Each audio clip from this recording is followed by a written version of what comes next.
नमस्कार, स्वागत है आप सभी का। भारत ब्रिटेन आर्थिक सहयोग से समृद्धि और विकास, इस खास कार्यक्रम में आप सभी का स्वागत है। प्रधानमंत्री नरेंद्र मोदी का बहुप्रतीक्षित यूके दौरा अब शुरू हो चुका है। एक ऐसा दौरा जो सिर्फ मुलाकातों और तस्वीरों तक सीमित नहीं रहने वाला है, बल्कि आने वाले दशकों की रणनीतिक दिशा तय करने वाला है।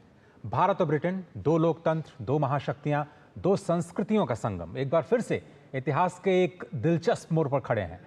और अब एक ऐसा मुक्त व्यापार समझौता जो न सिर्फ करोड़ों लोगों की जिंदगी को प्रभावित करेगा, बल्कि ग्लोबल ट्रेड की तस्वीर भी बदल सकता है। तो क्या भारत को मिलेगा यूके के बाजार तक आसान और बड़ा रास्ता? क्या भारतीय पेशेवरों और छात्रों के लिए खुलेगा वीजा का नया दरवाजा? क्या दोनों देश मिलकर के बना पाएंगे तकनीक, सुरक्षा और निवेश का एक साझा विजन? और सबसे बड़ा सवाल, क्या यह दौरा सिर्फ कूटनीति है या फिर नए भारत की वैश्विक शक्ति बनने की अगली छलांग? करेंगे चर्चा इस खास प्रोग्राम में। मैं हूं अजय मिश्र, मेरे साथ है मेरे वरिष्ठ सहयोगी ममता चोपड़ा जी। जी, बहुत बहुत धन्यवाद अजय। दरअसल कई पल ऐसे होते हैं जो इतिहास में दर्ज हो जाते हैं, और प्रधानमंत्री नरेंद्र मोदी के ब्रिटेन दौरे में आज का दिन भी ऐसा ही साबित होने वाला है, क्योंकि व्यापार और निवेश किन्हीं भी दो देशों के रिश्तों की नींव होते हैं। और अब से कुछ ही देर में होने वाला भारत यूके मुक्त व्यापार समझौता यानी FTA इनके साथ जोड़ेगा ऐसे नए आयाम जो दोनों देशों के लिए गेम चेंजर साबित हो सकते हैं। और भारत यूके रोड मैप 2030 को भी जो लक्ष्य इसमें रखे गए हैं उन्हें हासिल करने के प्रयासों को भी और मजबूती देगा। इस कार्यक्रम में हम प्रधानमंत्री के ब्रिटेन दौरे के दौरान द्विपक्षीय वार्ताएं होने वाली हैं, FTA पर हस्ताक्षर होने वाला है और प्रेस वार्ताएं भी होनी है। इन सब को आप तक लेकर आएंगे लाइव, यानी प्रधानमंत्री के सभी अहम कार्यक्रमों को आप तक हम लेकर आएंगे, और साथ ही भारत ब्रिटेन संबंधों पर इस कार्यक्रम में विस्तार से चर्चा करेंगे। महत्वपूर्ण पहलुओं को आपके सामने भी रखेंगे, तथ्यों को भी आपके सामने रखेंगे। एक बार फिर आपका स्वागत।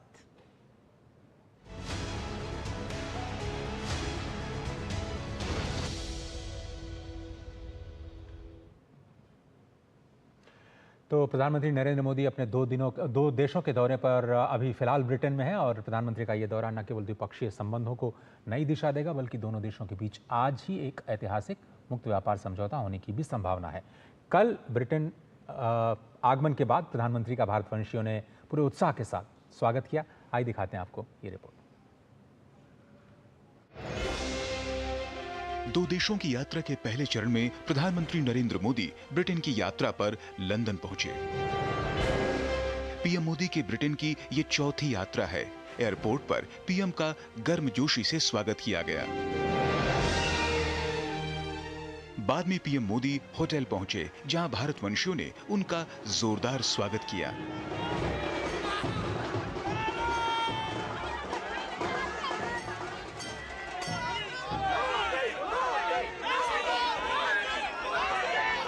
भारतीय समुदाय के लोगों ने भारतीय सांस्कृतिक नृत्य के जरिए पीएम मोदी का स्वागत किया।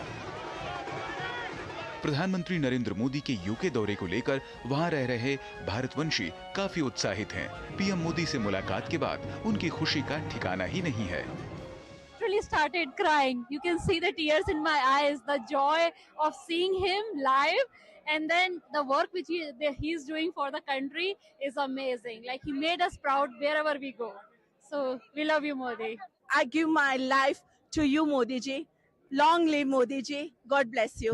मोदी जी ऐसे ही मिलते रहिए, भगवान करे आपको लंबी आयु मिले, सच्चे राज ऋषि हैं आप। यूके में रहने वाले हम सब भारतीय ब्रिटिश नागरिक मोदी जी का बहुत स्वागत करते हैं, और हमें पूरा विश्वास है कि मोदी जी जिस तरीके से भारत को उन्नति करवा रहे हैं, आगे ले जा रहे हैं, और भी आगे ले जाते रहेंगे। आज मोदी जी यहाँ यूके में आए हैं, ये हमारे सौभाग्य की बात है। तो फ्री ट्रेड एग्रीमेंट हो रहा है, हम सालों से वेट कर रहे हैं इस चीज के लिए। इससे हमारे इंडिया और यूके के जो रिलेशन थे बहुत अच्छे होने वाले हैं, और हम मोदी जी को सामने देखकर ऐसा लग रहा है कि सामने भगवान, साक्षात भगवान आ गए हैं। और इतना अच्छा लग रहा है कि बार बार मोदी आते रहे और ऐसे इंडिया यूके के रिलेशन आगे बढ़ते रहे। पीएम की ये यात्रा काफी अहम है। यात्रा से पहले जारी अपने बयान में प्रधानमंत्री मोदी ने कहा, भारत और ब्रिटेन एक व्यापक रणनीतिक साझेदारी साझा करते हैं, जिसमें हाल के वर्षों में उल्लेखनीय प्रगति देखी गई है। हमारा सहयोग व्यापार, निवेश, प्रौद्योगिकी, नवोन्मेषण, रक्षा, शिक्षा, अनुसंधान, स्थिरता, स्वास्थ्य और लोगों के बीच परस्पर संबंधों सहित कई क्षेत्रों में फैला हुआ है। प्रधानमंत्री माननीय सर की स्टार्मर के साथ मेरी मुलाकात के दौरान हमें अपनी आर्थिक साझेदारी को और बढ़ाने का अवसर मिलेगा, जिसका उद्देश्य दोनों देशों में समृद्धि, विकास और रोजगार सृजन को बढ़ावा देना है। मैं इस यात्रा के दौरान महामहिम राजा चार्ल्स तृतीय से भी मिलने के लिए उत्सुक हूँ। पीएम वहां अपने समकक्ष कीर स्टार्मर के साथ द्विपक्षीय वार्ता करेंगे। पीएम की ब्रिटेन के राजा चार्ल्स के साथ भी मुलाकात होगी। आज की दुनिया में हमें फॉरवर्ड लुकिंग पार्टनरशिप की ज़रूरत है, जिसमें ट्रेड, व्यापार जो हमारे बीच में अच्छा है, इन्वेस्टमेंट दोनों देश में निवेश काफ़ी भारी मात्रा में होता है, टेक्नोलॉजी की जो पार्टनरशिप होती है। दोनों देशों के बीच आज ही एक ऐतिहासिक मुक्त व्यापार समझौता होने की संभावना है। करीब 3.5 साल चली गहन बातचीत के बाद ये समझौता दो वैश्विक शक्तियों के आर्थिक रिश्तों को नई दिशा और गति देने जा रहा है। भारत यूके एफटीए के प्रावधानों की बात करें तो इसके लागू होने के बाद 99% भारतीय निर्यात पर ब्रिटेन में टैरिफ नहीं लगेगा। 90% ब्रिटिश उत्पादों पर भारत में टैरिफ में कटौती होगी। इससे दोनों देशों में हर साल करीब $34 अरब का व्यापार बढ़ने की संभावना है। प्रधानमंत्री नरेंद्र मोदी की इस यात्रा से जहां भारत और यूके के बीच में आर्थिक अध्याय की एक नई शुरुआत होगी, तो दोनों ही देशों के बीच में आपसी रणनीतिक समझ को विस्तार देने का भी एक मौका होगा। दोनों ही दो बड़ी लोकतांत्रिक शक्तियां शांति और स्थिरता के साथ में आर्थिक तरक्की का एक बड़ा संदेश देती भी नजर आएंगी। पीएम मोदी ने भरोसा जताया कि इस यात्रा से ठोस परिणाम प्राप्त होंगे, जिससे देश के लोगों को लाभ होगा तथा पड़ोसी प्रथम नीति को बढ़ावा मिलेगा। लंदन से आरेंद्र प्रताप सिंह के साथ ब्यूरो रिपोर्ट, डीडी न्यूज। और ब्रिटेन के प्रधानमंत्री ने प्लेटफॉर्म एक्स पर अपना विचार साझा करते हुए लिखा है कि भारत और ब्रिटेन के बीच होने वाले मुक्त व्यापार समझौते को ब्रिटेन के प्रधानमंत्री कीर स्टार्मर ने ऐतिहासिक बताया है। सोशल मीडिया प्लेटफॉर्म एक्स पर एक पोस्ट में स्टार्मर ने लिखा कि भारत के साथ एक ऐतिहासिक समझौते का मतलब है ब्रिटेन में रोजगार, निवेश और विकास। इससे हजारों ब्रिटिश नौकरियां पैदा होंगी, व्यवसायों के लिए नए अवसर खुलेंगे और कामकाजी लोगों की जेब में पैसा आएगा, और यही हमारे बदलाव की योजना है। प्लेटफॉर्म एक्स पर जो प्रधानमंत्री कीर स्टार्मर ने लिखा है, उन्होंने एक आर्टिकल भी शेयर किया है जिसका लिंक इसी पोस्ट में दिया गया है, जिसमें उन्होंने बोला है कि जो भारत के साथ एफटीए हो रहा है ये ब्रिटेन के लिए इट्स अ बिग विन। तो उन्होंने ये भी बात की है कि चाहे हम ब्रिटिश शॉपर्स की बात करें, चाहे हम ब्रिटिश कम्युनिटीज की बात करें, लेकिन हर दिशा में ये एफटीए ब्रिटेन के लिए बहुत महत्वपूर्ण है। और बीते कुछ वर्षों में भारत और ब्रिटेन के बीच सभी क्षेत्रों में सहयोग बढ़ा है। दोनों देशों के करीबी मजबूत साझेदारी से समृद्ध भविष्य की दिशा तय करने में महत्वपूर्ण भूमिका निभा रही है। पीएम का ये दौरा इन रिश्तों को नई ऐतिहासिक दिशा देने में भी महत्वपूर्ण साबित होगा। भारत और यूनाइटेड किंगडम दो लोकतांत्रिक देश जिनकी साझेदारी इतिहास की गहराई से जुड़ी हुई है। इस यात्रा में बेहद अहम पड़ाव था साल 2021 का, जब भारत और ब्रिटेन ने रोड मैप 2030 का ऐलान किया। ये एक बहुआयामी रणनीतिक समझौता था जो व्यापार, रक्षा, जलवायु, शिक्षा, स्वास्थ्य और लोगों से लोगों के जुड़ाव को प्राथमिकता देता है। व्यापारिक रिश्तों की बात की जाए तो 2024 में भारत और यूके के बीच कुल द्विपक्षीय व्यापार $57 बिलियन तक पहुंच गया। वर्तमान में यूके भारत में छठा सबसे बड़ा निवेशक है। अब तक ब्रिटेन का भारत में कुल निवेश $35 बिलियन के पार है। उधर भारत ने यूके में $19 बिलियन का निवेश किया है और वहां 971 भारतीय कंपनियां सक्रिय हैं, जो 1 लाख से अधिक ब्रिटिश नागरिकों को रोजगार दे रही हैं। भारत और यूके के बीच संयुक्त सैन्य अभ्यास, रक्षा उपकरणों के निर्माण में सहयोग और मेक इन इंडिया के तहत सह निर्माण का काम जारी है। विज्ञान और नवाचार के क्षेत्र में यूके भारत का दूसरा सबसे बड़ा सहयोगी है। कोविड-19 के दौरान भारत यूके साझेदारी ने वैक्सीन निर्माण में बड़ी भूमिका निभाई। वर्तमान में लगभग 1.7 लाख भारतीय छात्र ब्रिटेन में पढ़ रहे हैं। ब्रिटेन में रहने वाले 18.64 लाख भारतीय मूल के लोग दोनों देशों के रिश्तों का मजबूत पुल हैं। ब्रिटिश संसद में भारतीय मूल के 15 सांसद हैं। ब्रिटेन में 65,000 से अधिक कंपनियां प्रवासी भारतीयों की हैं, जो यूके की अर्थव्यवस्था में $48.2 बिलियन का योगदान करती हैं। लंदन से आरेंद्र प्रताप सिंह की रिपोर्ट, डीडी न्यूज। तो प्राचीन संबंध है भारत और यूके के बीच, जिनके साथ एक नया अध्याय आज जुड़ने वाला है। लेकिन प्रधानमंत्री नरेंद्र मोदी का ये ब्रिटेन दौरा, आखिर इसकी अहमियत क्या है? कुछ तथ्य आपके सामने रखना चाहेंगे, क्योंकि प्रधानमंत्री नरेंद्र मोदी की ये यूके की चौथी यात्रा है। चौथी बार वो आधिकारिक यात्रा पर यूके गए हैं। और भारत यूके के अगर हम द्विपक्षीय संबंधों की बात करें तो इस दौरे के दौरान इन पर व्यापक चर्चा की जाएगी, तमाम पहलुओं पर चर्चा की जाएगी, विभिन्न क्षेत्रों के सहयोग को भी आंका जाएगा, लेकिन साथ ही साथ क्षेत्रीय और वैश्विक महत्व के मुद्दों पर भी विस्तार से चर्चा की जाएगी। क्योंकि आज का दौर ऐसा दौर है जब क्षेत्र के साथ साथ वैश्विक स्तर पर दो देश मिलकर एक दूसरे के साथ साझेदार बनकर सहयोग कर सकते हैं। और ब्रिटेन में जब से सत्ता परिवर्तन हुआ है उसके बाद से ये दौरा हुआ है और भारत यूके संबंधों की नई दिशा तय करेगा। ये महत्वपूर्ण इस मामले में है कि 2024 में ही 14 साल की कंजर्वेटिव पार्टी का रूल खत्म हुआ, लेबर पार्टी आई, और इसी वजह से ये दौरा प्रधानमंत्री का बेहद महत्वपूर्ण माना जा रहा है।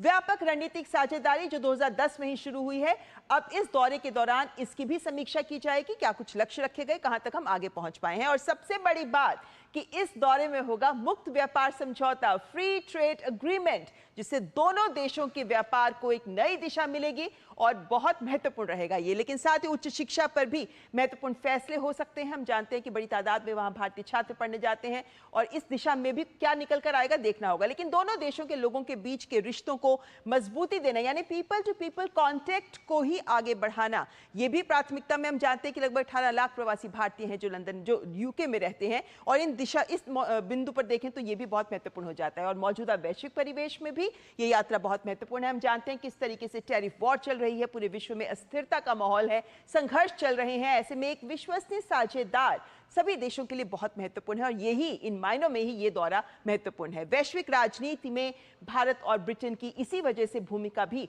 महत्वपूर्ण हो जाती है, और ये दौरा इस बिंदु पर भी रोशनी डालता नजर आ रहा है। और हिंद प्रशांत जैसे क्षेत्र हैं जहां पर जिस तरीके के मसले खड़े हो रहे हैं, उसमें भी कैसे देश एक साथ खड़े होकर एक दूसरे का सहयोग कर सकते हैं, इस पर भी, इस बिंदु पर भी ये महत्वपूर्ण रहेगा। लेकिन साथ ही भगोड़े अपराधियों के मसले पर भी ये संभावना है कि बातचीत भी होगी। और क्योंकि हम जानते हैं कि किस तरीके से नीरव मोदी जैसे जो भगोड़े हैं वो वहां पर उपस्थित है, और हम लगातार कोशिश कर रहे हैं कि इनको वापस लेकर आया जाए, और उस दिशा में देखें तो भी ये दौरा बहुत महत्वपूर्ण है। यानी विभिन्न ऐसे मसले हैं जिन पर बातचीत होगी जो दोनों देशों के रिश्तों को और मजबूती देते नजर आएंगे। लेकिन अगर हम प्रधानमंत्री की बात करते हैं, प्रधानमंत्री का तो ये चौथा दौरा है, लेकिन उच्च स्तरीय मुलाकातें, उच्च स्तरीय दौरे दोनों देशों के बीच लगातार होते रहे हैं। कैसे?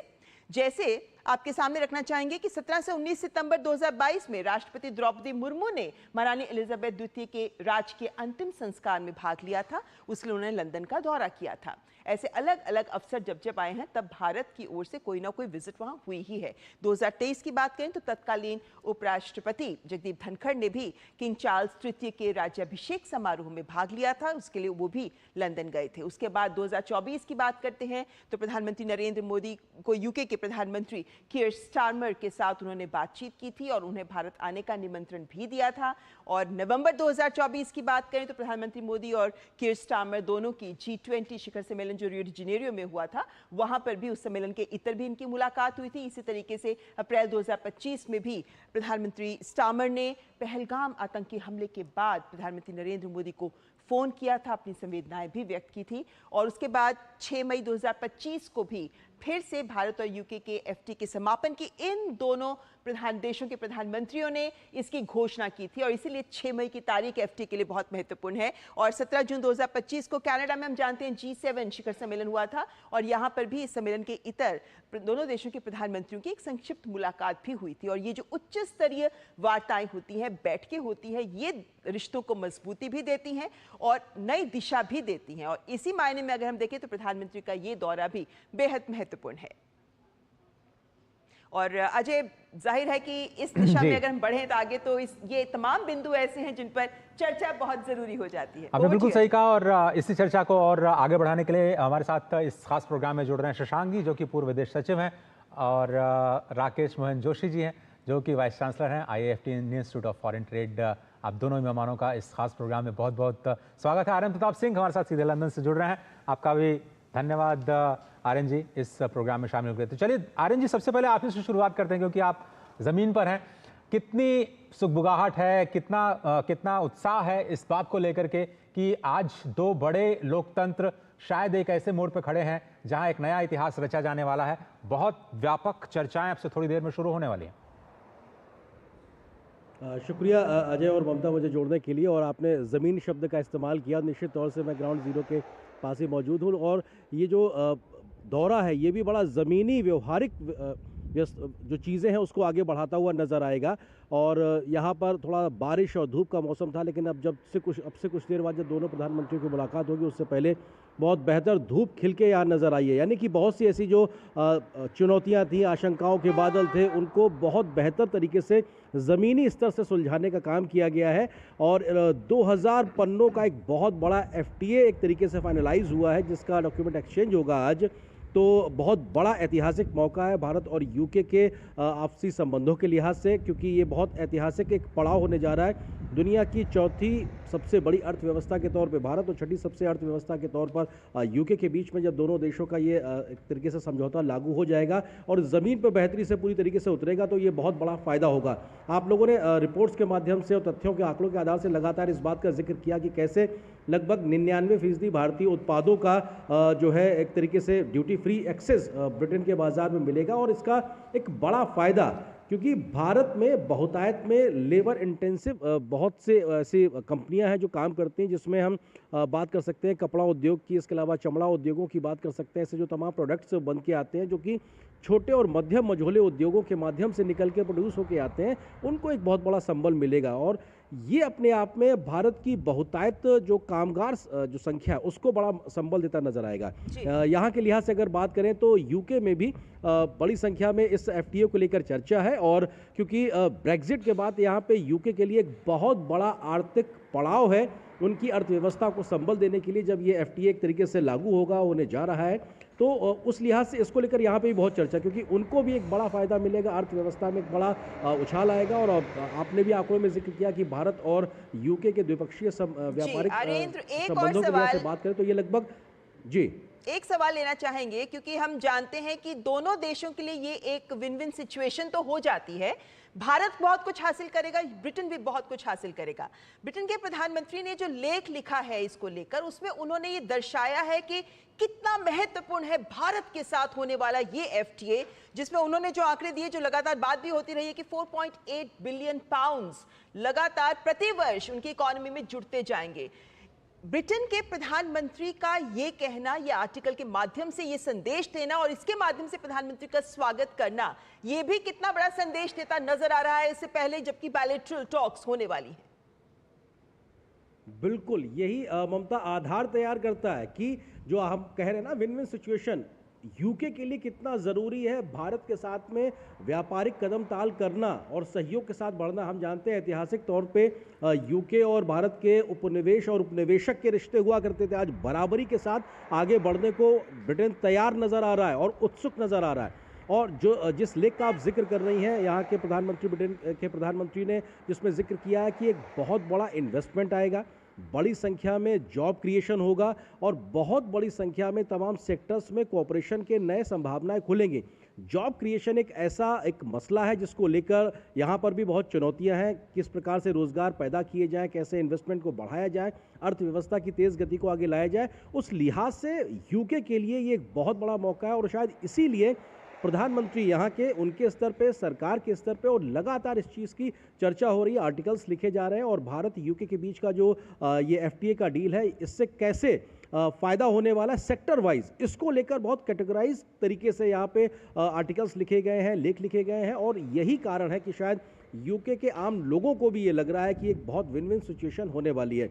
यहाँ के आम लोगों को, बिजनेस कम्युनिटी के तमाम लोगों से जब हमने बात की तो उनका ये कहना था कि ये अपने आप में नई संभावनाओं के द्वार खोलेगा। मौजूदा इंपोर्ट एक्सपोर्ट्स के जो हमारे जो बैरियर्स हैं उनको जब हम तोड़ते नज़र आएंगे, उसके बाद में स्काई इज़ द लिमिट वाली स्थिति आएगी, नज़र आएगी, जहाँ पे शायद इतना ज़्यादा एक पोटेंशियल है जो बढ़ता हुआ नज़र आएगा। और निश्चित तौर से भारत एक बहुत बड़ा बाजार भी है। अगर उस अर्थव्यवस्था के आंकड़े और नज़रिए के हिसाब से देखा जाए तो ब्रिटेन के लिए एक बहुत एक मुफीद है ये वक्त जब वो इस दिशा में तेज़ी से आगे बढ़ना चाहते हो। शायद इसीलिए प्रधानमंत्री मोदी के स्वागत के लिए ब्रिटेन बहुत तत्पर, उत्सुक नज़र आ रहा है। ममता, लेकिन आर्यन जी, अगर हम एफटीओ को थोड़ा सा किनारे रख दें और थोड़ी सी व्यापक चर्चा करें तो एक वैश्विक नेता के तौर पर प्रधानमंत्री जहां भी जाते हैं ये केवल भारत और ब्रिटेन के रिश्तों को प्रभावित नहीं करेगा, चाहे वो एफटीओ हो या फिर बायलैटरल्स के दौरान जो दूसरे वैश्विक मुद्दे हैं उन पर चर्चा का जिक्र किया जाए।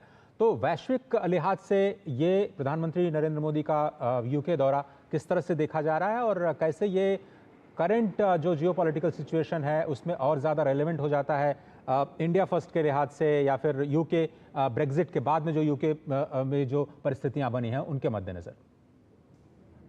बहुत सही कह रहे हैं अजय आप इस बात को, क्योंकि जो मौजूदा जियोपॉलिटिकल सिचुएशन है उसमें शांति स्थिरता एक सबसे बड़ा एक ऐसा स्थिति है जिसके लिए सब लोग चाहते हैं, लेकिन स्थितियां उसके उलट चुनौतियां पैदा करती नजर आ रही हैं। ऐसे में दो बड़ी लोकतांत्रिक शक्तियां भारत और यूके साझा मूल्यों के आधार पर स्थिरता और शांति के साथ में आर्थिक तरक्की का एक बड़ा संदेश देते नजर आएंगे। ग्लोबल चैलेंजेस की अगर बात की जाए तो सबसे बड़ा चैलेंज शांति स्थिरता को लेकर है। दोनों देश एक साझा एक समझ रखते हैं जिसके लिए आतंकवाद जैसी चुनौतियां, साइबर खतरे की चुनौतियां या फिर किस प्रकार से आपराधिक गतिविधियां होती हैं उसके मसले पर दोनों देश एक साझा समझ रखते हैं। दूसरी बड़ी अगर चुनौती के लिहाज से बात की जाए, अगर आर्थिक मोर्चे के लिहाज से भी, तो वर्ल्ड सप्लाई चेन को लेकर जो डिसरप्शन रहा है उसमें भारत ने एक बहुत ट्रस्टेड पार्टनर के तौर पे न सिर्फ यूके बल्कि दुनिया भर के अपने तमाम मित्र देशों के साथ में ऐसे व्यापारिक आर्थिक रिश्ते स्थापित किए हैं जहां पे भारत ने वर्ल्ड सप्लाई चेन को स्थिरता देने में एक बड़ा एक पहल करता हुआ नजर आ रहा है जिसमें तेज गति से इजाफा भी हो रहा है। तो निश्चित तौर से उस दिशा में भी ग्लोबल चैलेंजेस के लिहाज से बात करें तो हम कह सकते हैं कि पर्यावरण असंतुलन को लेकर जो स्थितियां दुनिया भर में है, ऐसे में भारत ने अपने 2030 के रिन्यूएबल एनर्जी के जो टारगेट्स थे उसको 5 साल पहले 2025 में हासिल करके ये दिखा दिया कि हाँ, इतनी बड़ी आबादी के साथ भी इतना बड़ा लक्ष्य हासिल किया जा सकता है। तो ऐसे में ये भी दिखाता है कि भारत न सिर्फ कहने में विश्वास रखता है बल्कि करके दिखाने में विश्वास रखता है। जियोपॉलिटिकल लिहाज से अगर बात की जाए तो जो रेयर अर्थ जो मिनरल्स हैं उसको लेकर डिसरप्शन एक दिखाई पड़ रहा है और प्रधानमंत्री की इस यात्रा में भारत और यूके मिलकर रेयर अर्थ जो सप्लाई को लेकर जिस प्रकार से हमारी आज की वक्त की ज़रूरत हो गया है उस दिशा में कैसे आगे बढ़ सकते हैं उस पर भी बात होने की संभावना है। साथ ही साथ ज्वाइंट रिसर्च को लेकर भी जो कि वैश्विक भलाई के लिए हो, न्यू इमर्जेंट टेक्नोलॉजी की लिहाज से कैसे वैश्विक भलाई में हम मिलकर योगदान कर सकते हैं उस दिशा में भी एक और महत्वपूर्ण चीज़, क्योंकि फ्री नेविगेशन को लेकर इंडो पैसिफिक को लेकर भी एक साझा समझ भी यूके और इंडिया रखते हैं, तो उस लिहाज से भी बहुत ये बेहतर होगा। फूड सिक्योरिटी, एनर्जी सिक्योरिटी के लिहाज से न सिर्फ भारत और यूके के बीच को लेकर बल्कि दुनिया भर में इस प्रकार की एक स्थिरता है, एक खाद्य सुरक्षा और ऊर्जा सुरक्षा स्थापित हो, ग्रीन एनर्जी की ओर हम ट्रांसफर होते नजर आए। खासतौर से ग्लोबल साउथ के जो तमाम देश हैं उसकी एक मुखर आवाज़ के तौर पर भारत ने तमाम कंसर्न्स को हमेशा रखा है और इस द्विपक्षीय मुलाकात में भी जब रीजनल और ग्लोबल मसलों पे बात होगी तो प्रधानमंत्री मोदी इन तमाम मसलों को रखते नजर आएंगे। तो अपने आप में अगर इसको समराइज करके कहा जाए तो सिर्फ द्विपक्षीय बायलैटरल मसलों पर ही नहीं बल्कि रीजनल और ग्लोबल चैलेंजेस को लेकर, ग्लोबल साउथ के इश्यूज़ को लेकर, उनके कंसर्न्स को लेकर कैसे दुनिया को आगे बढ़ना है, रिफॉर्म्स को आगे बढ़ाना है, उस दिशा में भी बात होगी। क्योंकि जो बड़े जो वैश्विक संगठन है उनमें रिफॉर्म भी एक बड़ा मसला है, उस दिशा में भी एक साझा समझ के साथ आज बातचीत होती नजर आएगी। मेरी इस प्रकार की ऐसा हमको यहाँ संकेत मिल रहे हैं अजय जी। और अरेंद्र, से पहले कि मैं मेहमानों के पास जाऊं, आपसे एक और सवाल लेना चाहेंगे इस बात को लेकर कि जो बातें कही जा रही हैं, जिस तरह के व्यापक क्षेत्र हैं जिनमें सहयोग पहले भी होता रहा है और नए क्षेत्रों में भी सहयोग आगे बढ़ेगा, हम कह सकते हैं जिसे कहते हैं ना, स्काई इज द लिमिट, अब उसी और दिशा सोच जाती नजर आ रही है। लेकिन भारत के साथ अगर हम ब्रिटेन की बात करते हैं तो जो एफटीए हो रहा है, ये एफटीए देखें तो ऑस्ट्रेलिया और जापान के बाद भारत के साथ तीसरा बड़ा एफटीए ब्रिटेन का हो रहा है। विकसित बनाम विकासशील देश की अगर हम बात करते हैं तो भारत एक ऐसा विकासशील देश है जिसके साथ ये विकसित देश के साथ एक संबंध स्थापित और गहरा होता नजर आएगा। क्या ये आज के दौर में भारत के एक वैश्विक महाशक्ति बनने की ओर जो तेज रफ्तार से भारत बढ़ रहा है, भारत की अर्थव्यवस्था की मजबूती, भारत का विकास जो तेज रफ्तार से हो रहा है, क्या यही वो बिंदु हैं जिनकी वजह से भारत की अहमियत भी बढ़ जाती है? बिल्कुल ममता, और फ्रेजाइल 5 से टॉप 4 पहुंचना ये अपने आप में प्रूफ करता है, सिद्ध करता है 25 करोड़ से ज़्यादा गरीबी की रेखा से लोगों को बाहर निकालना, ये हमारी पॉलिसीज़ के ट्रांसफॉर्मेशन की और ट्रांसपेरेंसी को शो करता है। हमने कैसे जो SDGs हैं 2030 के UN के माध्यम से उनमें कैसे सबसे तेज़ी से काम किया है, ये दिखाता है कि हम दुनिया के सामने उदाहरण और नज़ीर लेकर एक तरीके से मौजूद हैं। तो इसमें कोई दो राय नहीं कि भारत एक आर्थिक महाशक्ति के तौर पर तो है ही, लेकिन पीएम मोदी का जो सबसे ज़्यादा फोकस होता है वो होता है ह्यूमन सेंट्रिक डेवलपमेंट अप्रोच को लेकर, मानव केंद्रित विकास योजनाओं को लेकर। और वो शायद हमेशा उनकी पॉलिसीज़ का केंद्र बिंदु रहा जब हम भारतीय भौगोलिक सीमाओं में उनकी नेशनल पॉलिसीज़ को देखते हैं, या फिर उन्हीं का विस्तार जब हम ज्योग्राफिकली वैश्विक स्तर पर देखते हैं। आपने आर्थिक महाशक्ति के तौर पे कहा, तो दुनिया के सामने चैलेंजेस हैं उसके समाधान के लिए पीएम मोदी तमाम प्रकार के सॉल्यूशंस देते नजर आते हैं। अगर अभी मौजूदा वक्त की बात की जाए तो इस विजिट में ही इस बात की संभावना है कि जो 2030 विजन डॉक्यूमेंट है इंडिया यूके के बीच में, जिसका 2021 में एक तरीके से शुरुआत हुई थी दोनों प्रधानमंत्रियों की मुलाकात में, उसका विस्तार होता नजर आएगा। दुनिया में जो ज्वाइंट रिसर्च है उसके लिहाज से सबसे बड़ा इंटरनेशनल पार्टनर यूके है इंडिया के लिए, और एजुकेशन के लिहाज से हम इस दिशा में इस मुलाकात के बाद में कई ऐसी घोषणाएं संभावित है जिसमें हम तेज़ी से आगे बढ़ते नजर आएंगे। डिफेंस कोऑपरेशन में हम तेज़ी से आगे बढ़ते नजर आएंगे। आज भारत दुनिया के सामने डिफेंस मैन्युफैक्चरर के तौर पे अपनी मजबूत स्थिति दिखा चुका है और प्रूफ कर चुका है। भारतीय रक्षा उत्पादों को लेकर आज दुनिया लालायित है उसको लेने के लिए। ज्वाइंट मैन्युफैक्चरिंग डिफेंस को लेकर वो अपने आप में एक बड़ा कोऑपरेशन का क्षेत्र होने वाला। तो ऐसे में रिसर्च हो, इनोवेशन हो, हेल्थ का सेक्टर हो, डिफेंस कोऑपरेशन हो, इन सब क्षेत्रों में जब हम द्विपक्षीय तौर पे आगे बढ़ेंगे तो ये वैश्विक भलाई को भी कहीं शांति स्थिरता के साथ आर्थिक तरक्की देता नजर आएगा। यूके के लिहाज से बात करें तो यूके की जो नेशनल हेल्थ सिस्टम है NHS है यहाँ पे, उसमें यूके के नागरिकों के बाद अगर सबसे ज़्यादा संख्या में कोई देश के नागरिक यहाँ पे काम कर रहे हैं तो वो भारतीय हैं। हज़ारों की संख्या में डॉक्टर्स, नर्सेज, पैरामेडिकल स्टाफ यहाँ पे काम कर रहा है। यहाँ के एसेट जो एजुकेशन सिस्टम है वहाँ पे बहुत बड़ी संख्या में भारतीय प्रवासी मौजूद है।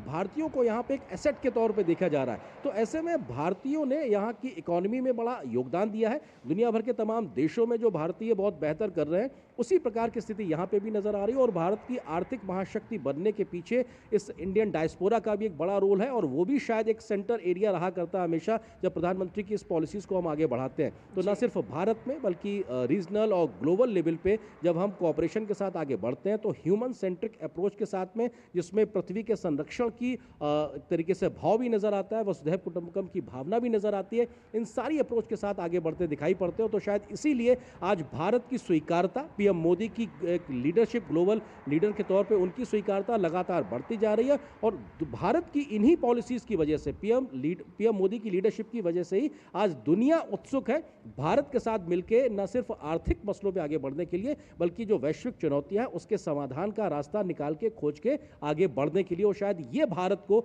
दुनिया के तमाम देशों से अलग खड़ा करता है वैश्विक मंच पर।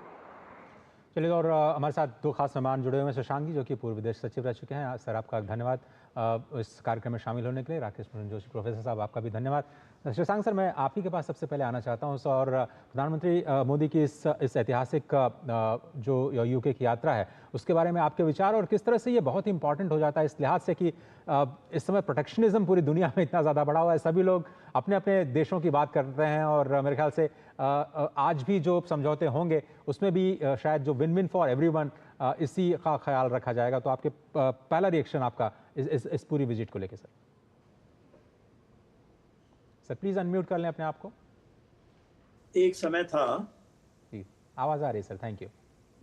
एक समय था जब यूके हमारा बहुत महत्वपूर्ण पार्टनर होता था, वो लीड लेता था इंडिया और यूरोप के जो हम फ्री ट्रेड एरिया की बात करते थे उसके बारे में।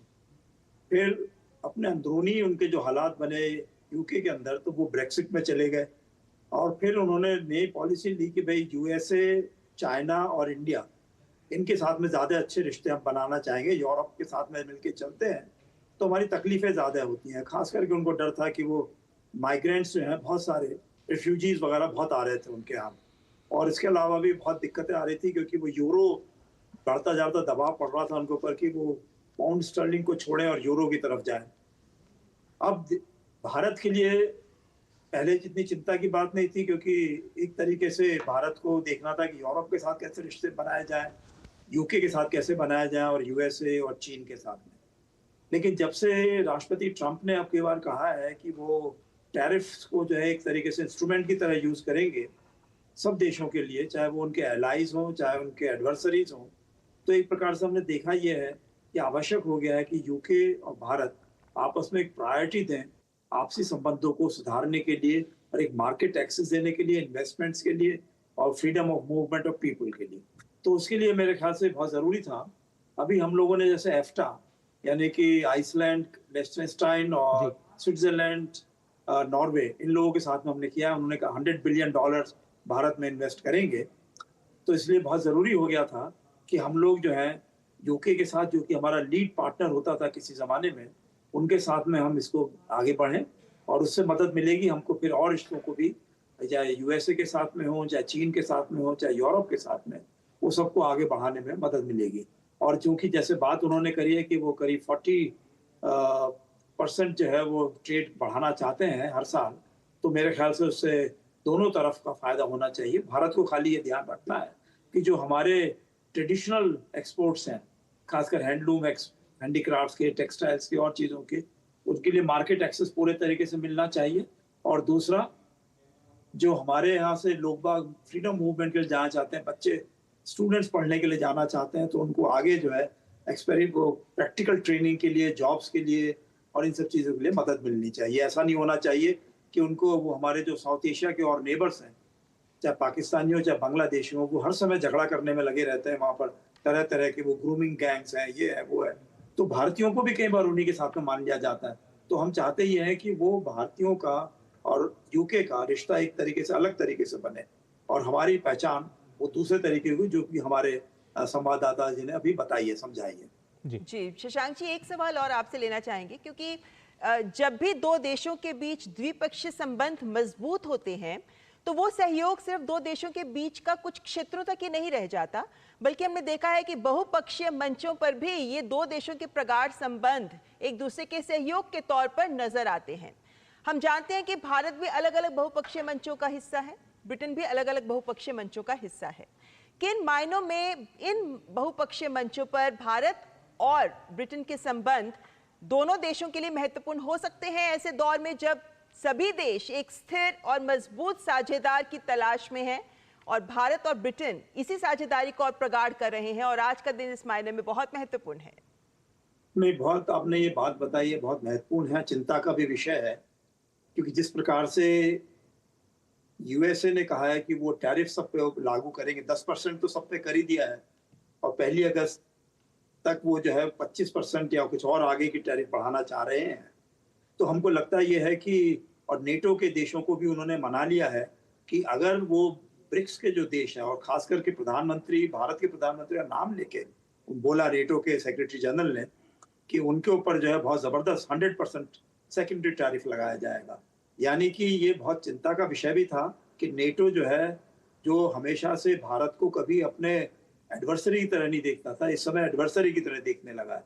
तो उसमें ब्रिटेन के साथ में मिलकर हमको बहुत आवश्यक है कि एक इस तरह के समीकरण बनाएं कि जो भारत की एक नीति रही है हमेशा से विश्व शांति के लिए, और किसी तरीके से भी बहुत जो झगड़े आजकल यूरोप में चल रहे हैं, यूक्रेन रशिया के बीच में, या इजराइल और ईरान का, या हमास का, तो उन सब से दूर हटें।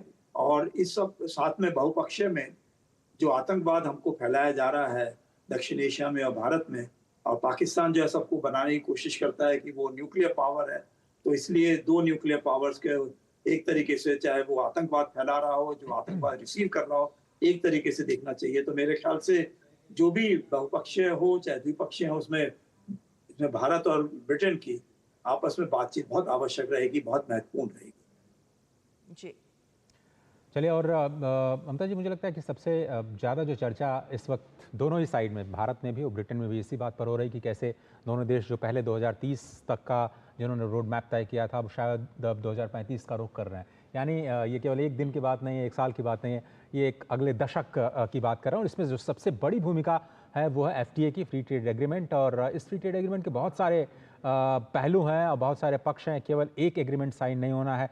क्या कुछ होता है मुक्त व्यापार समझौता है, आइए आपको इस रिपोर्ट में बताते हैं। उसके बाद हम यूके और इंडिया FTA जो है उसकी डिटेल्स के सफर पर आपको ले चलेंगे। दुनिया के बदलते व्यापारिक समीकरणों में एक शब्द बार बार सामने आता है, FTA यानी फ्री ट्रेड एग्रीमेंट।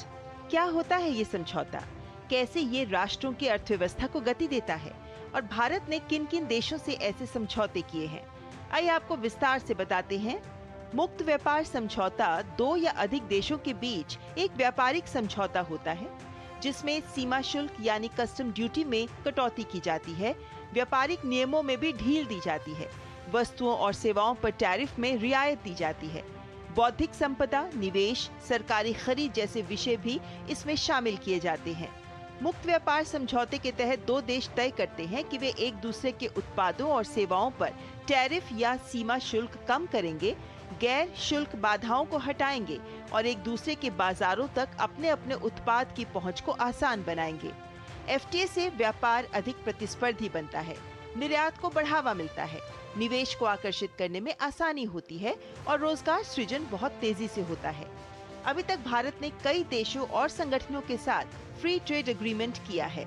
इनमें 10 देशों का संगठन ASEAN, Japan, Korea, Singapore, Thailand, Malaysia, Australia, UAE, Mauritius, Sri Lanka, Bhutan, यूरोपीय समूह EFTA यानी नॉर्वे, स्विट्जरलैंड, आइसलैंड और लिक्टेनस्टाइन जैसे देश और संगठन इसमें शामिल हैं। भारत के इस समय 15 से अधिक सक्रिय FTA या व्यापक व्यापार समझौते हैं जिनके माध्यम से देश ने अंतर्राष्ट्रीय बाजारों में अपने निर्यात की पहुंच बढ़ाई है। इन समझौतों से भारत के MSME सेक्टर को बढ़ने में खासी मदद मिली है और सेवा क्षेत्र विशेषकर IT, शिक्षा और स्वास्थ्य को वैश्विक प्लेटफॉर्म पर पहचान मिली है। अभी तक भारत ने जो FTA किए हैं उससे कितना लाभ हुआ है, ये आंकड़े इस बात की सीधी गवाही देते हैं।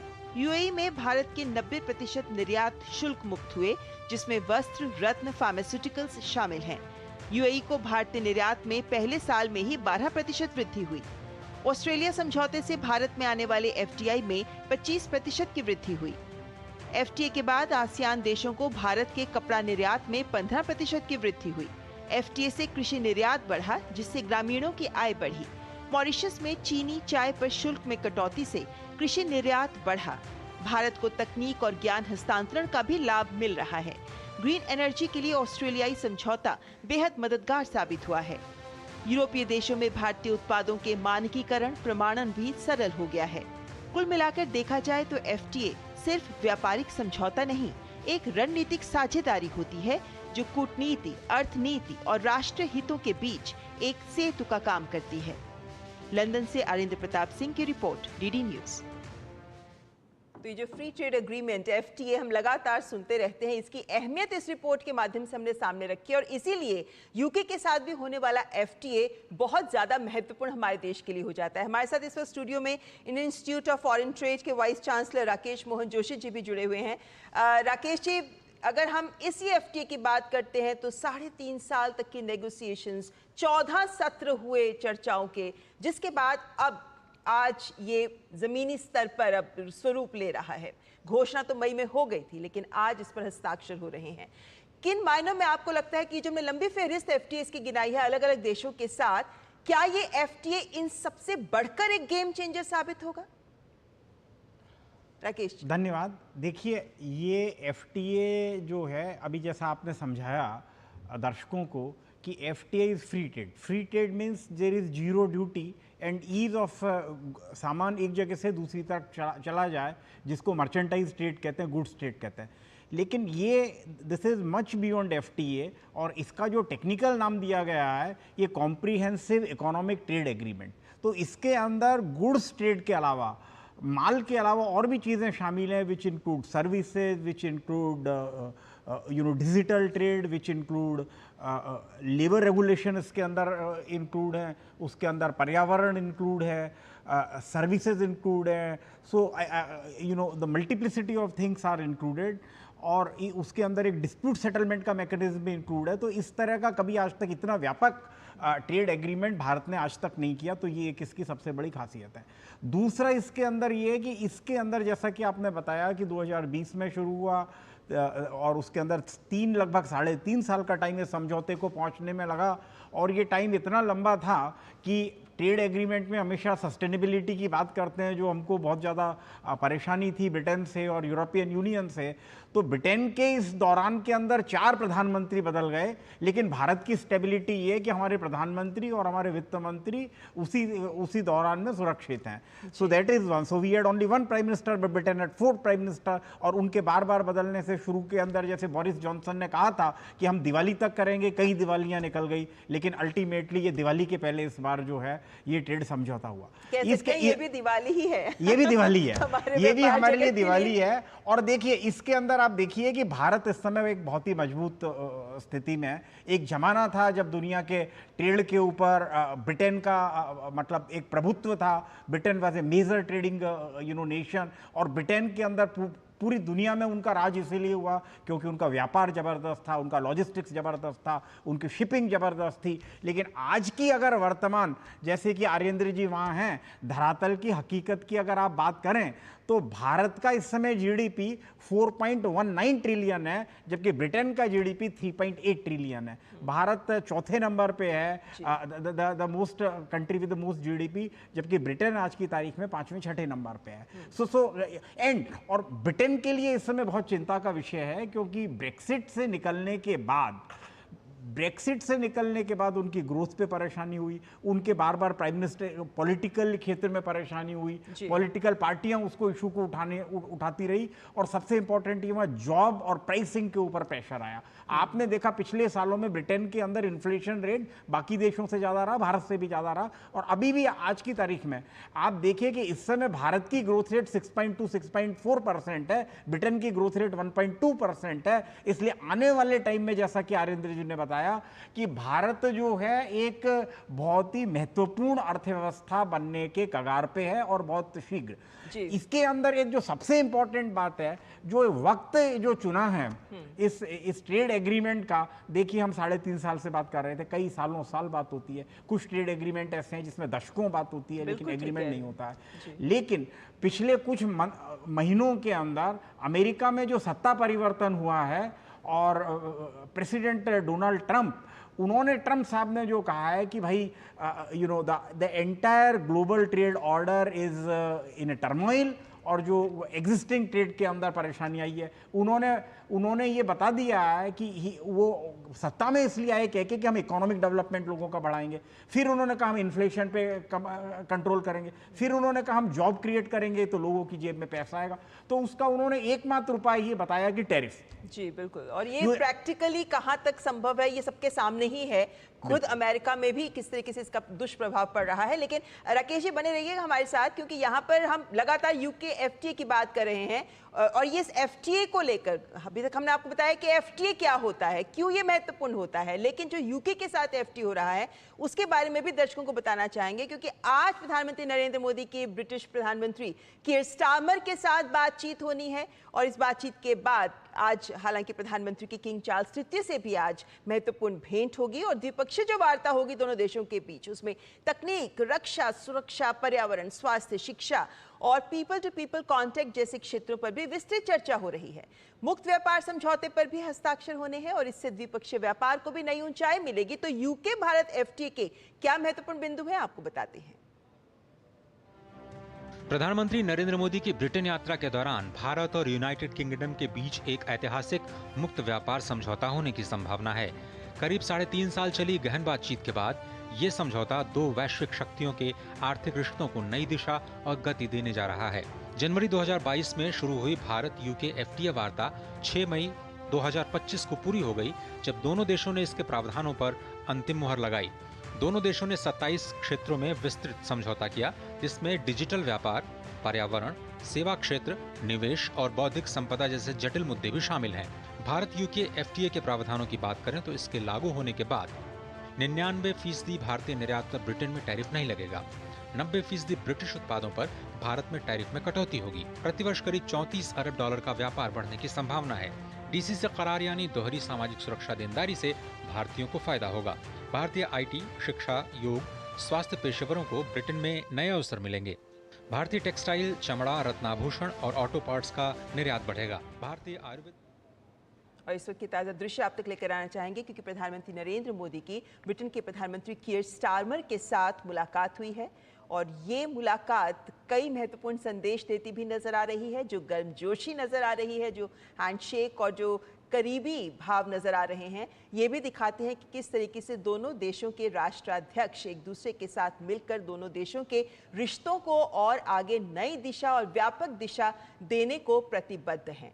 प्रधानमंत्री और यूके के प्रधानमंत्री दोनों के बीच इस वक्त चेकर्स एस्टेट में ये मुलाकात हो रही है और ये भी वेन्यू भी बहुत ऐतिहासिक है, क्योंकि ये ब्रिटेन के प्रधानमंत्रियों का कंट्री रेजिडेंस माना जाता है और ये ऐसा स्थान है जहां पर वीकेंड पर ब्रिटेन के प्रधानमंत्री जाते हैं और जो महत्वपूर्ण अतिथि हैं उनका भी वहां स्वागत किया जाता है। और प्रधानमंत्री नरेंद्र मोदी की भी ब्रिटेन के प्रधानमंत्री के साथ इसी चेकर्स एस्टेट में ही ये मुलाकात हो रही है।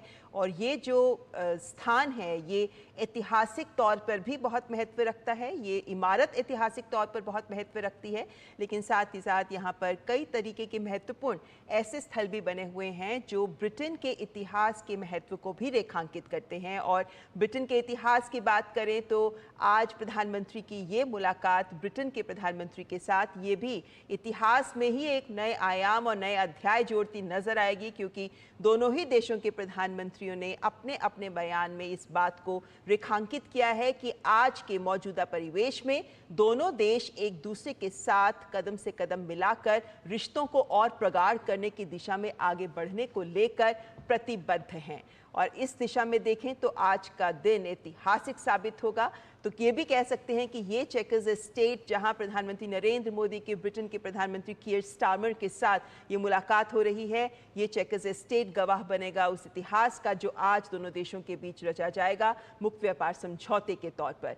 दोनों देशों के बीच जो द्विपक्षीय वार्ताएं होनी है अब से कुछ ही देर में, उसके तहत भी दोनों देश एक दूसरे के साथ सहयोग के नए क्षेत्रों में क्या कुछ निर्णय ले सकते हैं, वो तमाम फैसले भी हमारे सामने होंगे। लेकिन बदलते दौर के साथ साथ जो वैश्विक चुनौतियां हैं उन सब के मद्देनजर इस बार ये के दौरे में जो दोनों देशों के बीच सहयोग के क्षेत्र सामने आएंगे वो ये भी दिखाते हैं कि ये ना केवल आज का सहयोग है बल्कि ये आने वाले वर्षों में, दशक में भी किस तरीके से दोनों देश आगे बढ़कर विभिन्न क्षेत्रों में सहयोग करना चाहते हैं उसको भी ये परिभाषित करता नजर आएगा। क्योंकि जब हम FTA की भी बात करते हैं तो ये FTA हालांकि ये जब इसके बाद प्रोसेस पूरी होगी उसके बाद अगला एक दशक महत्वपूर्ण रहेगा, जब एक दशक तक के बाद हम कह सकते हैं कि FTA के सारे प्रावधान ज़मीनी स्तर पर लागू हो जाएंगे। और इसीलिए हम ये कहते हैं कि जो ये रोड मैप 2030 दोनों देशों के बीच का रोड मैप है, ये रोड मैप अगले 10 सालों में FTA के जो अगले 10 साल हैं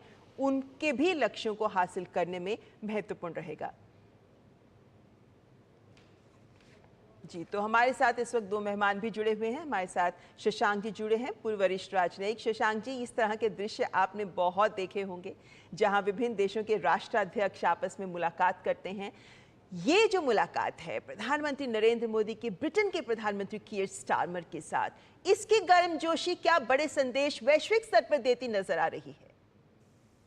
ये मैं समझता हूँ कि बहुत ही महत्वपूर्ण मुलाकात है, इसलिए भी कि ये भारत और यूके दोनों के दोनों सोचते हैं कि ये राइट टाइम पर इनकी पार्टनरशिप बन रही है और ये बहुत हमारे जो आगे रिश्ते बढ़ने हैं चीन के साथ में या USA के साथ में और चाहे बाकी यूरोपियन संघ के साथ में, ये बहुत महत्वपूर्ण होगा उसके बारे में। क्योंकि मैंने अभी थोड़ी देर पहले बताया है कि इस समय नेटो और USA खास करके समझ में नहीं आ रहा है कि वो किस तरीके से विश्व के साथ में डील करें। ब्रिक्स के बारे में वो सोचते हैं कि ब्रिक्स के देश हैं शायद कहीं डी-डॉलराइजेशन के रास्ते पे तो नहीं बढ़ रहे हैं। दूसरा, जिस तरीके से वो चाहते हैं कि रूस के खिलाफ एक्शन लिया जाए, वो कई देश, भारत खास करके इस तरह के नहीं लेना चाहता है, क्योंकि हम चाहते हैं कि शांति बनी रहनी चाहिए। हम रूस को भी समझाते हैं, यूक्रेन को भी समझाते हैं। साथ ही जो हमारी जिम्मेदारियां हैं अपने लोगों के प्रति, चाहे वो फर्टिलाइजर्स के लिए हो, चाहे वो ऑयल वगैरह के लिए हो, तेल वगैरह के लिए, ऊर्जा के लिए, तो वो सब जो है हमें जहाँ से मिल सकता है लेने का प्रयास करते रहें।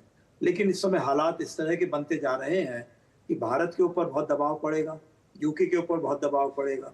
तो इसलिए बहुत आवश्यक है कि हम आपस में लगातार बात करते रहें।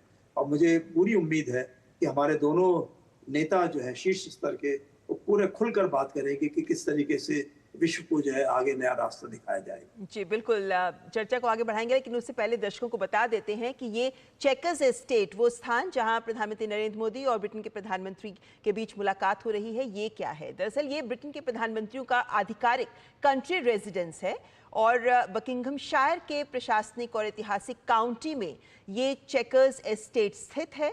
और अगर लंदन से बात करते हैं तो लंदन के उत्तर पश्चिम में लगभग 50 किलोमीटर की दूरी पर ये स्थित है। 1500 एकड़ का क्षेत्र है जिसमें ये पूरा एस्टेट, चेकर्स एस्टेट फैला हुआ है और 1565 में इसका दरअसल पुनर्निर्माण किया गया था, यानी जो इमारत बनी थी उसका पुनर्निर्माण हुआ और फिर 19वीं शताब्दी में भी इसकी जो आंतरिक सजावट है उसे नियो गॉथिक शैली में एक बार फिर से तैयार किया गया। 1917 में विस्काउंट ली ऑफ फेयरहैम द्वारा संसद की अनुमति से ये प्रावधान दिया गया कि इसे प्रधानमंत्री के लिए ही वीकेंड्स पर विश्राम स्थल और मेहमानों के स्वागत स्थल के रूप में वे इसका उपयोग कर सकते हैं। तब से जो ब्रिटेन के प्रधानमंत्री हैं, अलग अलग प्रधानमंत्री वक्त वक्त पर इसका प्रयोग करते रहे हैं। ये अत्यधिक ऐतिहासिक और सांस्कृतिक महत्व की भी संपत्ति है। इंग्लैंड के national heritage list for England में ये ग्रेड 1 में सूचीबद्ध है। 1565 में हमने आपको बताया इसका पुनर्निर्माण हुआ, विलियम हॉट्रे के द्वारा इसका निर्माण किया गया था। तो ये है वो चेकर्स एस्टेट जिसकी हम लगातार बात कर रहे हैं। और लंदन में प्रधानमंत्री नरेंद्र मोदी की जो आज ब्रिटिश प्रधानमंत्री कीयर स्टारमर के साथ बातचीत हो रही है, किंग चार्ल्स III के साथ भी हम कह सकते हैं प्रधानमंत्री नरेंद्र मोदी की महत्वपूर्ण भेंट होगी और द्विपक्षीय वार्ताएं भी होनी है अब से कुछ ही देर में, जिसमें तकनीक की बात होगी, रक्षा सुरक्षा की बात होगी, साथ ही पर्यावरण, स्वास्थ्य, शिक्षा और कैसे पीपल टू पीपल कॉन्टेक्ट को आगे बढ़ाया जाए, तमाम क्षेत्रों पर चर्चाएं होंगी। मुक्त व्यापार समझौते पर हस्ताक्षर की सभी को इंतजार है इसका और इससे द्विपक्षीय व्यापार को नई ऊंचाई मिलेगी। रखते हैं आपके सामने ये रिपोर्ट। प्रधानमंत्री नरेंद्र मोदी की ब्रिटेन यात्रा के दौरान भारत और यूनाइटेड किंगडम के बीच एक ऐतिहासिक मुक्त व्यापार समझौता होने की संभावना है। करीब 3.5 साल चली गहन बातचीत के बाद ये समझौता दो वैश्विक शक्तियों के आर्थिक रिश्तों को नई दिशा और गति देने जा रहा है। जनवरी 2022 में शुरू हुई भारत यूके FTA वार्ता 6 मई 2025 को पूरी हो गई, जब दोनों देशों ने इसके प्रावधानों पर अंतिम मुहर लगाई। दोनों देशों ने 27 क्षेत्रों में विस्तृत समझौता किया, जिसमें डिजिटल व्यापार, पर्यावरण, सेवा क्षेत्र, निवेश और बौद्धिक संपदा जैसे जटिल मुद्दे भी शामिल हैं। भारत यूके FTA के प्रावधानों की बात करें तो इसके लागू होने के बाद 99% भारतीय निर्यात पर ब्रिटेन में टैरिफ नहीं लगेगा। 90% ब्रिटिश उत्पादों पर भारत में टैरिफ में कटौती होगी। प्रतिवर्ष करीब $34 अरब का व्यापार बढ़ने की संभावना है। DC से करार यानी दोहरी सामाजिक सुरक्षा देनदारी से भारतीयों को फायदा होगा। भारतीय IT, शिक्षा, योग, स्वास्थ्य पेशेवरों को ब्रिटेन में नए अवसर मिलेंगे। भारतीय टेक्सटाइल, चमड़ा, रत्नाभूषण और ऑटो पार्ट्स का निर्यात बढ़ेगा। भारतीय आयुर्वेदिक उत्पादों को भी ब्रिटेन के बाजार में जगह मिलेगी। ब्रिटेन की स्कॉच विस्की, जिन और लग्जरी कार्स भारत में सस्ती होंगी और ब्रिटिश कंपनियों को भारत में सरकारी खरीद की अनुमति दी जाएगी। भारत और यूनाइटेड किंगडम के बीच हुए FTA से दोनों देशों को बहुस्तरीय लाभ होगा। इसके तहत दोनों देशों के बीच व्यापार, रोजगार, सेवा और निवेश में इजाफा होगा। दोनों देशों के निर्यात में बढ़ोतरी होगी। सेवाओं के क्षेत्र में विस्तार होगा तो रोजगार और निवेश के अवसर में भी तेज बढ़ोतरी होने की संभावना है। FTA से भारत को होने वाले प्रमुख लाभ की बात करें तो 99% भारतीय उत्पादों को ब्रिटेन में टैरिफ मुक्त पहुंच मिलेगी। कपड़ा और आभूषण में ही लगभग $2.5 बिलियन के निर्यात की बढ़ोतरी की संभावना है। भारतीय IT, प्रोफेशनल सेवाएं, शिक्षा, योग को ज्यादा बड़ा बाजार मिलेगा। भारतीय पेशेवरों को 3 साल तक सामाजिक सुरक्षा टैक्स से छूट मिलेगी, जिससे 4000 करोड़ की बचत होगी। भारत में यूनाइटेड किंगडम का निवेश भी बढ़ सकता है। साथ ही भारत ने घरेलू हितों को ध्यान में रखकर डेयरी, सेब और प्लास्टिक जैसे क्षेत्रों को FTA के दायरे से बाहर रखा है। MSME सेक्टर, विशेषकर चमड़ा, हस्तशिल्प और गारमेंट्स को भी सीधा लाभ होगा। 60,000 भारतीय IT कर्मचारियों को सामाजिक सुरक्षा छूट का भी फायदा मिलेगा और भारत के सेवा निर्यात में तेज उछाल होने की उम्मीद जताई जा रही है। इंडिया यूके FTA हमारे लिए महत्वपूर्ण है क्योंकि इससे जो हमारा एक्सपोर्ट्स है वो यूके में ज़्यादा कॉम्पिटिटिव हो जाएगा और हमारा मार्केट एक्सेस में यूके में ज़्यादा होगा। करीब 99% हमारा जो एक्सपोर्ट्स है वो यूके मार्केट में ज़ीरो ड्यूटी पे एंटर करेगा और इससे हमारे लेबर इंटेंसिव सेक्टर्स हैं, चाहे वो अपैरल एंड टेक्सटाइल हो, जेम्स एंड ज्वेलरी हो, लेदर हो, मैरीन प्रोडक्ट्स हो, फूड प्रोडक्ट्स हो, ऑटोमेटिक प्रोडक्ट्स हो, इनको बहुत फ़ायदा होगा। इसके साथ ही साथ कुछ सर्विसेज हैं, चाहे IT एंड एनेबल्ड सर्विसेज हैं, बिजनेस सर्विसेज हैं, प्रोफेशनल सर्विसेज हैं, उनको भी यूके मार्केट में बेटर मार्केट एक्सेस मिलेगा। डबल टैक्स अवॉर्डेंस एग्रीमेंट से हमारे जो प्रोफेशनल हैं जो इंडिया में भी टैक्स देते हैं, यूके में भी टैक्स देते हैं, उनको भी काफ़ी रिलीफ मिलेगी। साथ ही साथ यूके को भी इंडिया में एक मार्केट अपॉर्चुनिटी मिलेगी और यूके प्रोडक्ट भी इंडियन मार्केट में जीरो ड्यूटी पे एंटर करेंगे।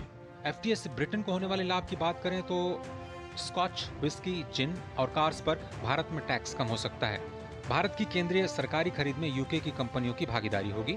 ब्रेग्जिट के बाद ब्रिटेन के बाजार में स्थिरता बढ़ेगी। भारत से निवेश और तकनीकी स्थानांतरण में भी तेजी आएगी और ब्रिटेन में रोजगार, इनोवेशन, स्टार्टअप को बढ़ावा मिलेगा। एफटीए से दोनों ही देशों को बड़ा आर्थिक लाभ होगा। इसका फायदा दोनों ही देशों के व्यापार जगत को होने जा रहा है। दोनों देशों के मौजूदा व्यापारिक रिश्तों की बात करें तो यूके भारत का 16वां सबसे बड़ा व्यापारिक साझेदार है। भारत यूके का 11वां सबसे बड़ा साझेदार है। 2024 में भारत यूके का द्विपक्षीय व्यापार $57 अरब रहा था और भारत में ब्रिटेन का एफडीआई $35 अरब के करीब है। भारत जिस तेजी से आर्थिक प्रगति कर रहा है, इसमें यूके के साथ एफटीए एक मील का पत्थर साबित होगा, जो न सिर्फ व्यापारिक गतिविधियां बढ़ाएगा बल्कि रणनीतिक रूप से भी भारत की वैश्विक मौजूदगी को लेकर विश्व व्यापार में मजबूती देगा। लंदन से आर्यन प्रताप सिंह की रिपोर्ट, टीटी न्यूज़। तो हमने आपके सामने तस्वीर रखी कि कैसे ये महत्वपूर्ण है, क्योंकि मुक्त व्यापार समझौते को ज़मीनी स्तर पर लाना, इसको सहमति बनाना कोई आसान प्रक्रिया नहीं होती। यूरोपियन यूनियन के साथ तो हमारा एफटीए अभी भी चर्चाएं जारी हैं। लगभग 18 साल हो गए हैं जब से ये नेगोशिएशंस लगातार चलती आ रही हैं। इसीलिए ये एफटीए जो यूके के साथ हुआ है, इसका भी जो सफ़र 3.5 साल का ही रहा है, लेकिन ये भी बहुत महत्वपूर्ण है।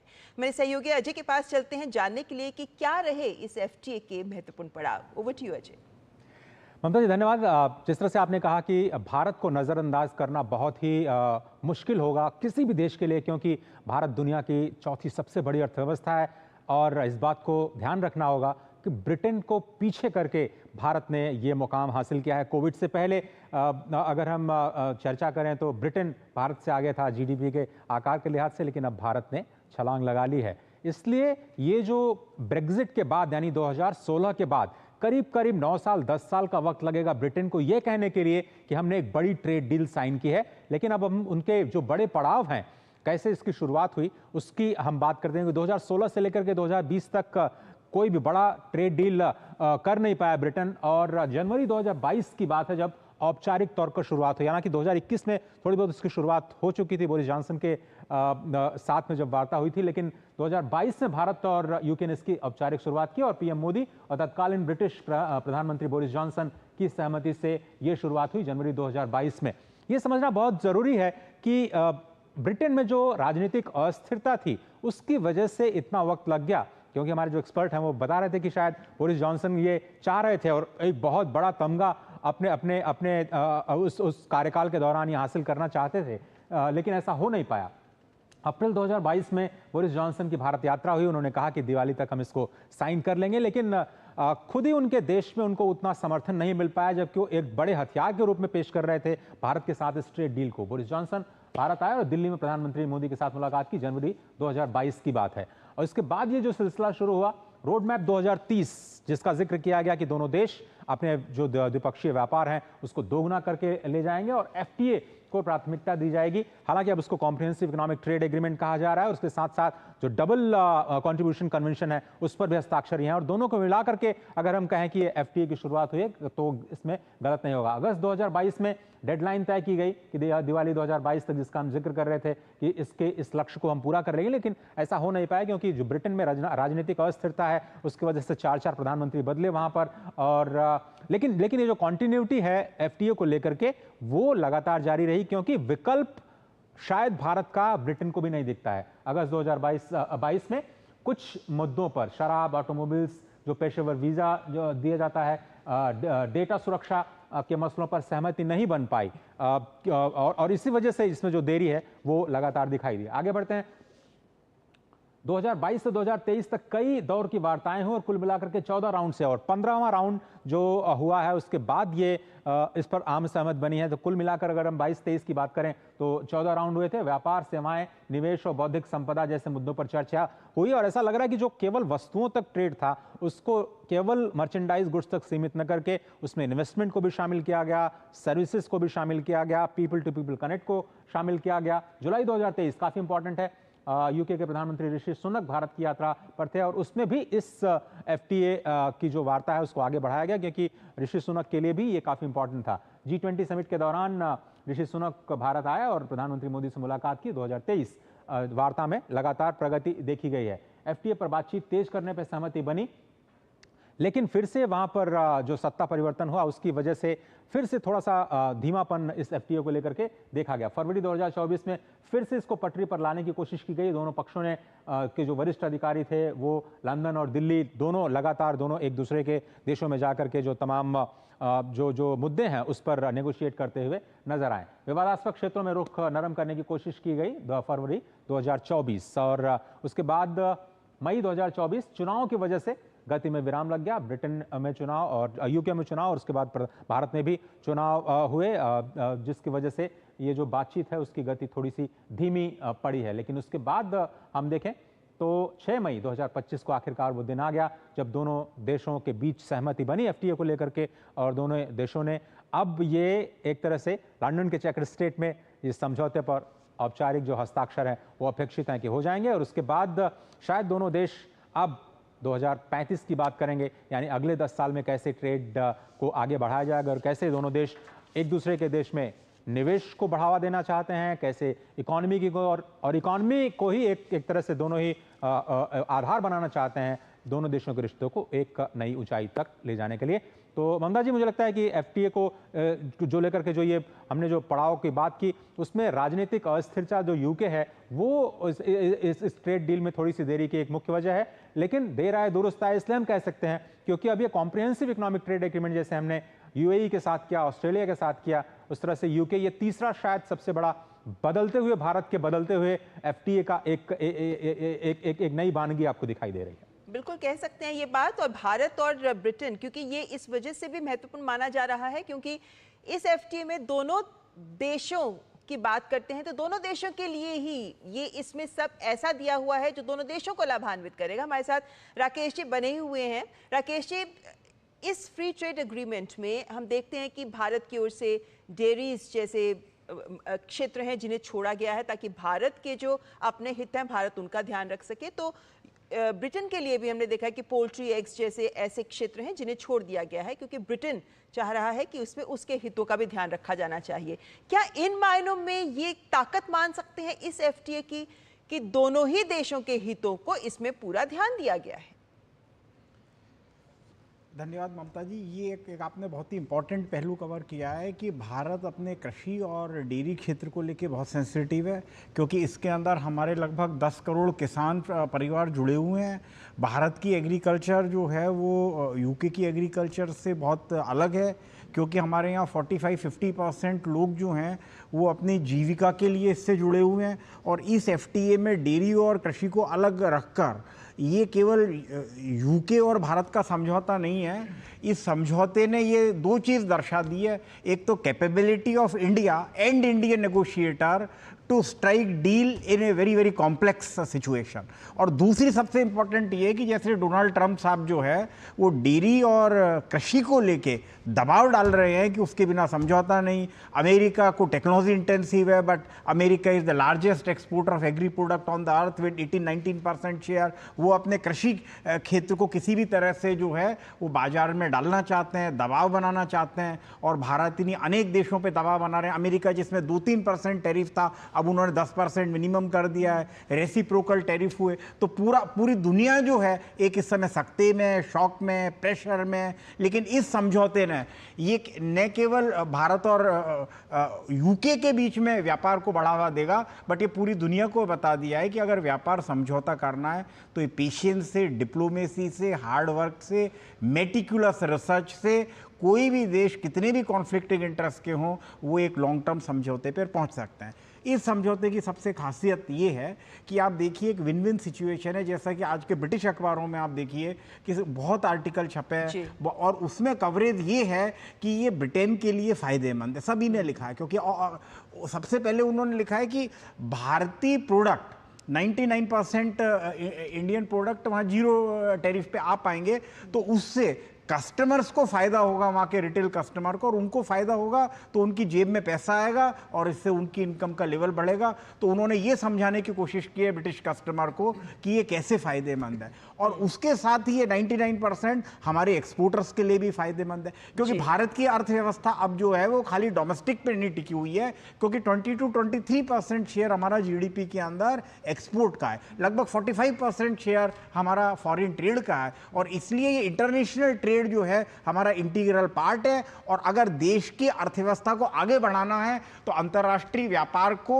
मद्देनजर रखना होगा, इस पे ध्यान देना होगा, और ये जो समझौता जो हुआ है ये इसके अंदर एक मील का पत्थर साबित होगा, क्योंकि इतनी देर में ही नहीं हुआ है, बल्कि it goes for a long way, जैसा कि आपने बताया कि अगले 10 साल 15 साल कम से कम, सो इट गोज। तो मुझे लगा अच्छा, दूसरा अभी क्योंकि हर देश जो समझौता करने के उसमें, जो समझौता हमने 3.5 साल में किया, अभी ट्रम्प साहब चाहते हैं कि भाई तुम तो 4 दिन के अंदर कर लो, 1 महीने में कर लो, सारे देश प्रेशर में, जितने भी देशों ने समझौता किया, वियतनाम आपने 20%। ऐसे में यूके कैसे इस बात पर राजी हो पाया कि वो सर्विसेज के लिहाज से भी वो केवल मर्चेंडाइज नहीं बल्कि सर्विसेज में भी अपने रास्ते, अपने दरवाजे भारत के लिए खोले?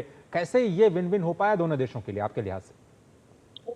मुझे लगता है कि ये इसलिए हो पाया क्योंकि उनको नजर आया कि जो ओवरऑल जो FTA आइटम्स पे जीरो कर देंगे, तो ये इस किस्म का ये सब चीजें नेगोशिएशंस पे निर्भर करती हैं, दोनों के हित पे निर्भर करती हैं, और क्या उनको what is in the benefit for the benefit जो उनकी डोमेस्टिक मार्केट में, उसको जरूर एक इम्पोर्टेंस दी जाती है हमेशा FTAs में, तो उसके बेसिस पे ये फेज आउट होते हैं।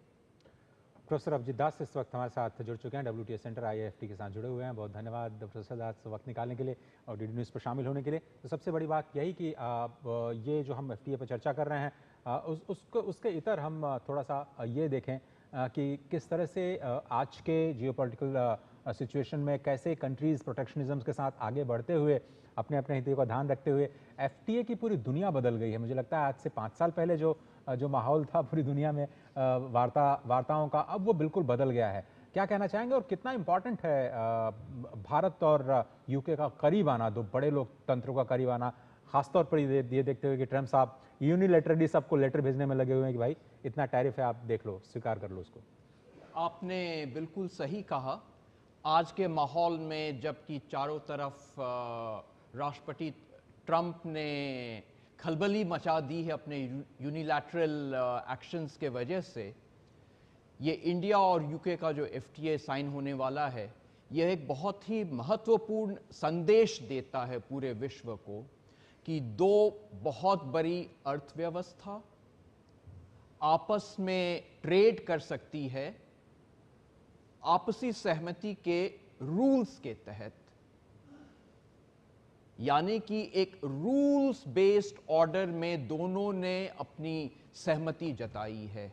यह बिल्कुल भिन्न है जो राष्ट्रपति ट्रंप कर रहे हैं।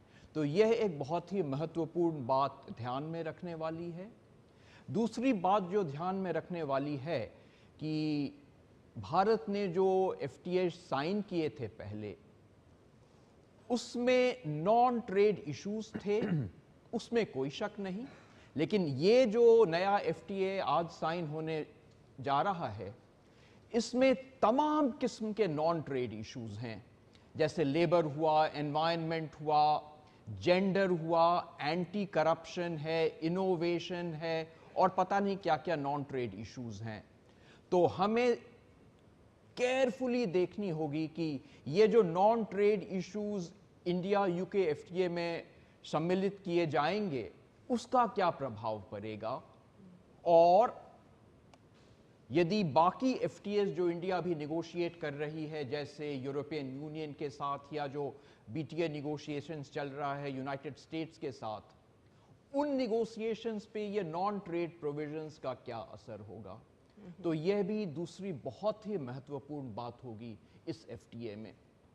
लेकिन प्रोफेसर दास, ये जो आपने नॉन ट्रेड बैरियर्स की बात की है, ये क्या इन बिटवीन द लाइंस पढ़ने की ज़रूरत होती है जब हम नॉन ट्रेड बैरियर्स की बात करते हैं, और FTA को लेकर जो बातें अभी तक सामने आई हैं उनमें आपने गिना दिए हैं बहुत सारे नॉन ट्रेड इश्यूज हैं जिनको इंक्लूड किया गया है।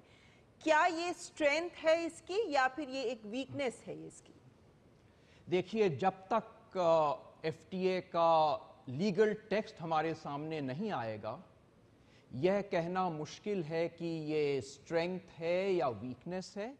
लेकिन अभी जो पब्लिक डोमेन में जो भी जानकारी है, और ख़ासकर यूके गवर्नमेंट के वेबसाइट में 6 या 7 मई को उन लोगों ने काफ़ी डॉक्यूमेंट्स अपलोड किए थे, उससे तो लगता है कि इस एफटीए में जो नॉन ट्रेड इश्यूज शामिल किए गए हैं, उनका जो स्वरूप है वो काफ़ी हद तक डेवलप्ड कंट्री के एफटीएज में जो ये नॉन ट्रेड इश्यूज हैं उस पे आधारित है।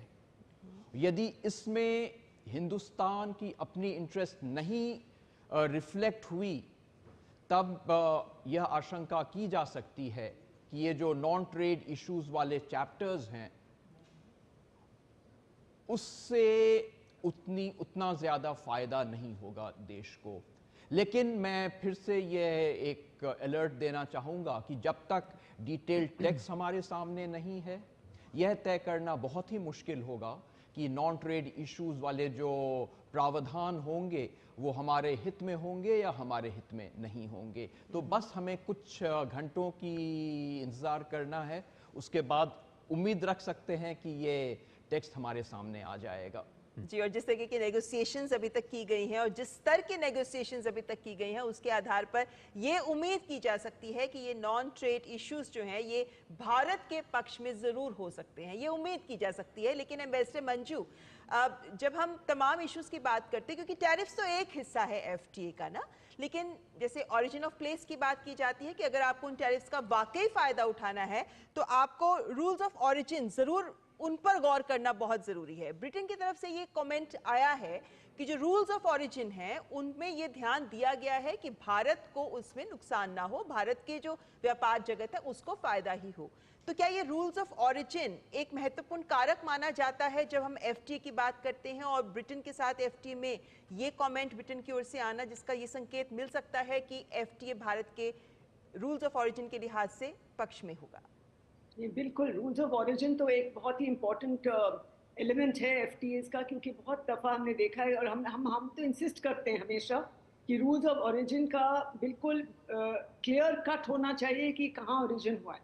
और क्योंकि उससे मुझे याद आ रहा है कि कि एक दो जगह ऐसे हुआ था कि थर्ड कंट्री से आ गया था और उसको भी उन्होंने एफटीए में इंक्लूड कर लिया था, नॉट एफटीए मतलब टैरिफ लाइंस में।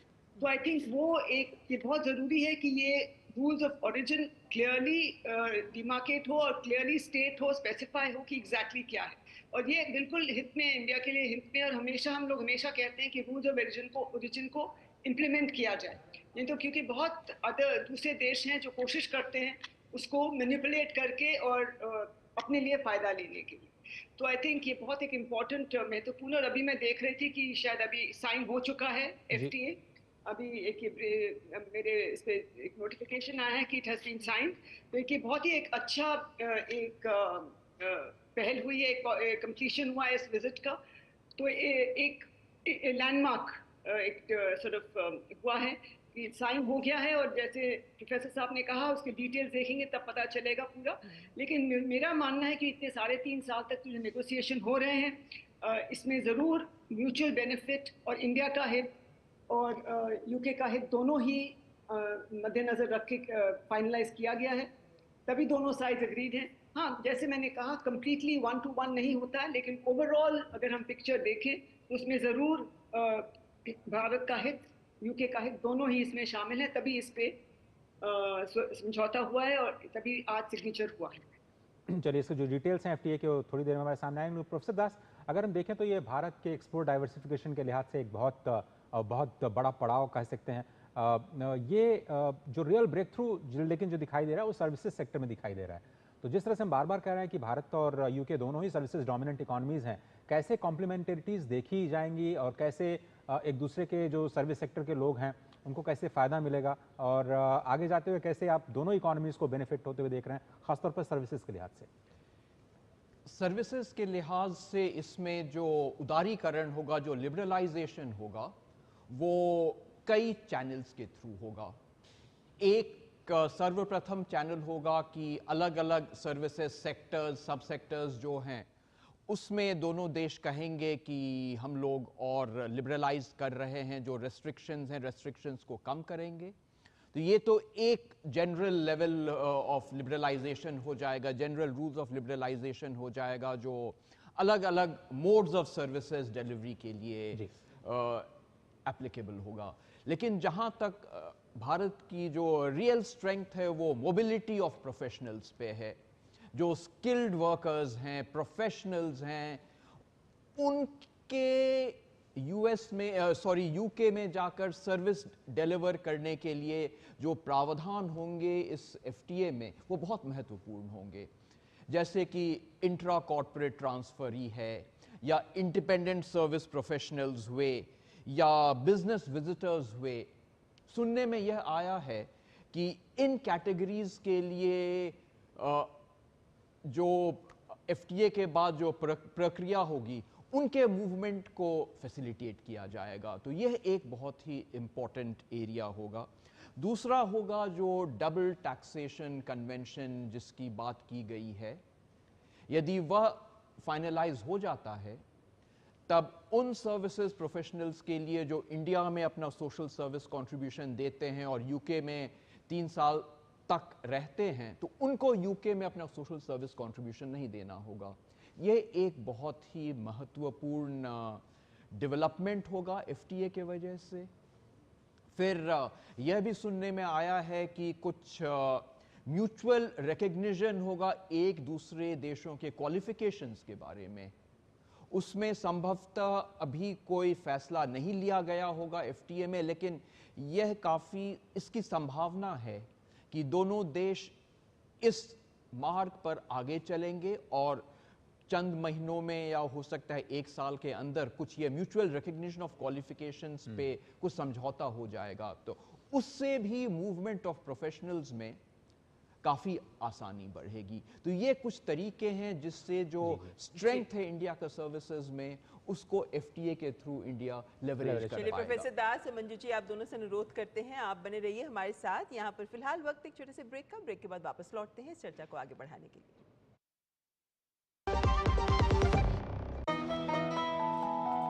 वाह यार, क्या सही हुआ आप। मेरा भी मन करता है कुछ करने का। मन करता है तो करो, घर की चीजों से टाइम ही नहीं मिलता और हूँ सिर्फ 10वीं पास। आप एलआईसी की बीमा सखी योजना के साथ जुड़ सकती हो। मैं एलआईसी एजेंट बन सकती हूँ? पूरी ट्रेनिंग भी मिलेगी, मंथली स्टाइपेंड भी मिलेगा। स्टाइपेंड भी? ऊपर से कमीशन अलग। एलआईसी बीमा सखी योजना से जुड़ने के लिए अपनी नजदीकी एलआईसी शाखा से संपर्क करें। एलआईसी बीमा सखी योजना, अपनी शुरुआत अपने हिसाब से। मेरी पसंद, मेरी पसंद, मेरी पसंद, मेरी पसंद, हमारी पसंद, हम सबकी पसंद। मजबूत देश का मजबूत सरिया हो गया स्टील। जो लक्ष्य चुना था समझ आने लगा है। जीएलए यूनिवर्सिटी, उच्च लक्ष्य की निश्चित प्राप्ति।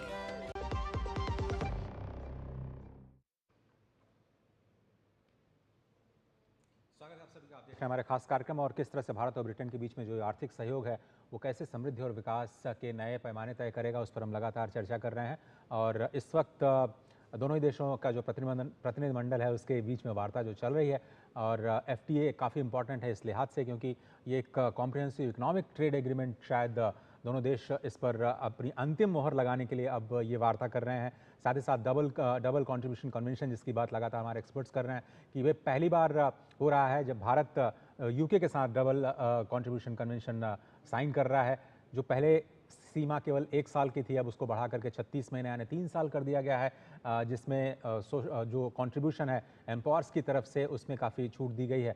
इसमें जो डिटेल्स हैं उस पर हमें जाना होगा और ये समझना होगा कि कैसे ये प्रोफेशनल्स को मदद करेगा। लेकिन आप समझिए कि भारत और यूके जो कि कॉम्पीट करते हैं सर्विस सेक्टर में प्रोफेशनल्स के लिहाज से, चाहे वो बैंकिंग सेक्टर हो, डिजिटल सेवाएं हो या फिर लीगल सर्विसेज हों, इस तरह के प्रोफेशनल्स आपस में कम्पीट करते हैं। फिर भी दोनों देश कॉम्प्लीमेंटरिटीज़ के लिहाज से एक दूसरे की सेंसिटिव एरिया जो हैं उनका ख्याल रखते हुए इस बड़े मसौदे पर सहमत हुए हैं, ये पर एक बड़ी बात है। हाँ, मुझे लगता है कि ये इस बातचीत की स्ट्रेंथ को भी दर्शाता है कि बहुत सारे क्षेत्र ऐसे हैं जिसमें भारत चाह रहा था कि आप इसमें हम फ्री नहीं करना चाहते, और यूके भी चाह रहा था कुछ क्षेत्रों में कि हम इसे टैरिफ फ्री नहीं करना चाहते आपके लिए। और ये जो आपसी सहमति बनी, आपने सर्विस सेक्टर की बात की, दोनों ही देशों की स्ट्रेंथ है सर्विस सेक्टर, तो ये जो आपसी सहमति बनी है अलग अलग बिंदुओं पर, इसमें एक ओवरऑल फील जरूर लिया जा रहा है कि दोनों देशों के लिए ये फायदेमंद हो। हमारे साथ एम्बेसडर मंजू और मंजू सेठ और साथ ही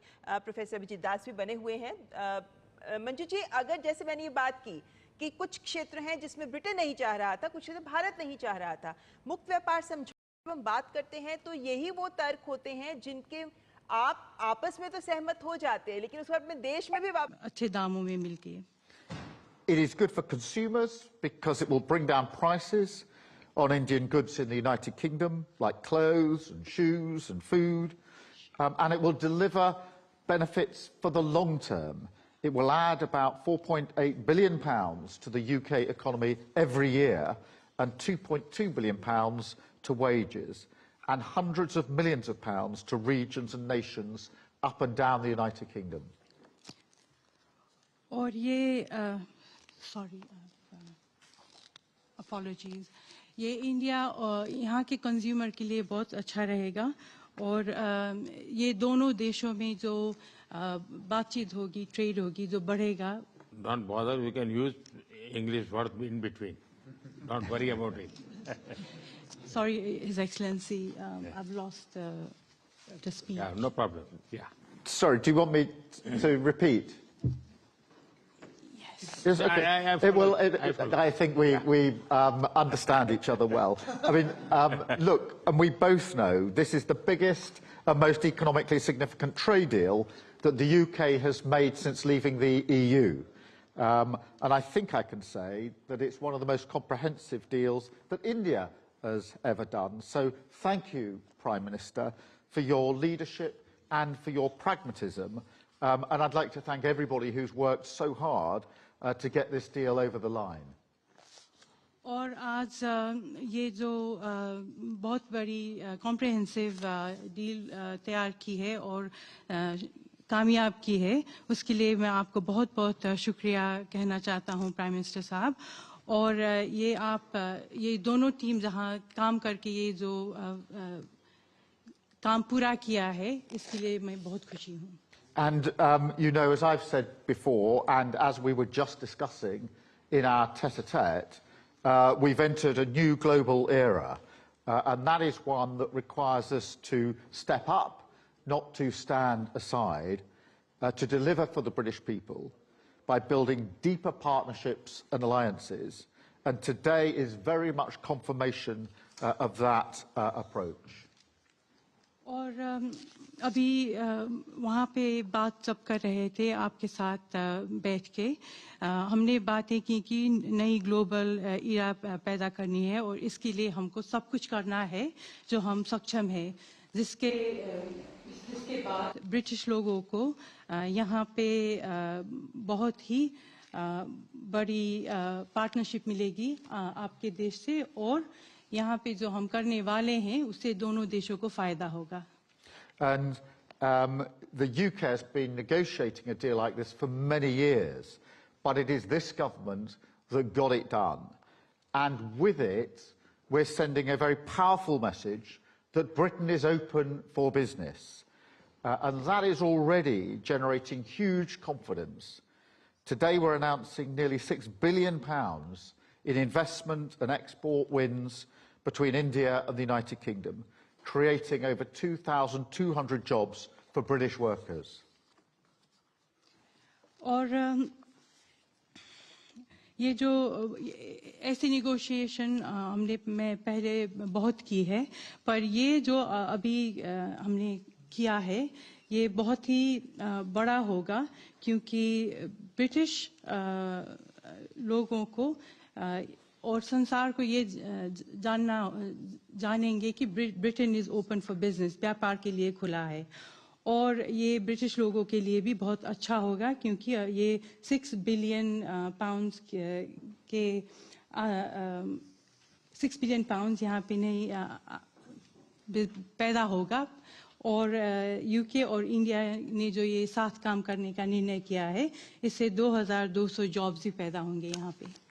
But of course, as we've discussed this morning, this is not the extent or the limit of our collaboration with India. We have unique bonds of history, of family, and of culture. And we want to strengthen our relationship further so that it is even more ambitious, modern, and focused on the long term, the step up in the relationship that we discussed in the autumn of last year. And that's why, alongside this trade deal, I am delighted that we're building on our partnership by launching our India-UK Vision 2035 strategy, pledging to work more closely on areas such as defence, migration, climate, education and health.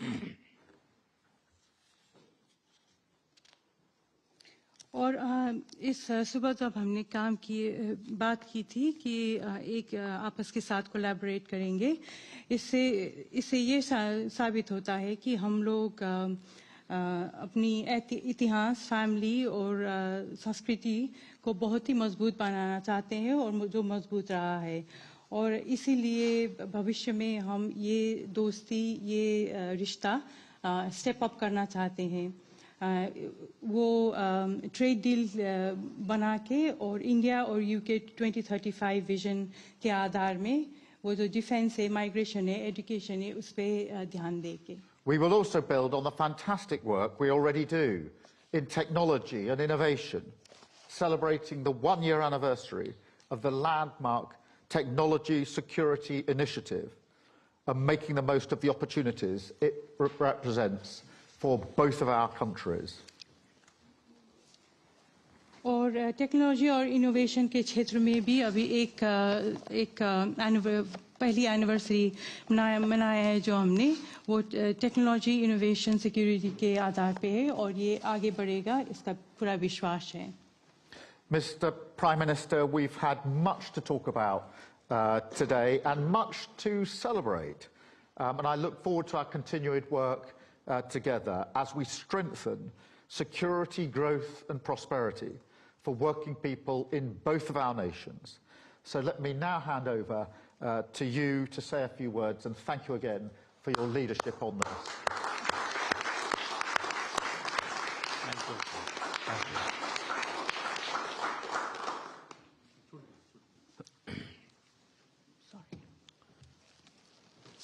प्रधानमंत्री Starmer, friends, नमस्कार। Prime Minister Starmer, friends, namaskar, good morning. सबसे पहले मैं प्रधानमंत्री Starmer के गर्मजोशी भरे स्वागत सत्कार के लिए हार्दिक आभार व्यक्त करता हूं। आज हमारे संबंधों में एक ऐतिहासिक दिवस है। मुझे प्रसन्नता है कि कई वर्षों की मेहनत के बाद आज दोनों देशों के बीच comprehensive economic and trade agreement संपन्न हुआ है। First of all, let me extend my heartfelt gratitude to Prime Minister Starmer for the warm welcome and gracious hospitality. Today marks a historic day in our bilateral relations. I am pleased to note that after many years of hard work, the comprehensive economic and trade agreement between our two countries has been concluded today. यह समझौता मात्र आर्थिक साझेदारी नहीं, बल्कि साझा समृद्धि की योजना है। एक और भारतीय textile, footwear, gems and jewellery, sea food और इंजीनियरिंग गुड्स को यूके में बेहतर मार्केट एक्सेस मिलेगा।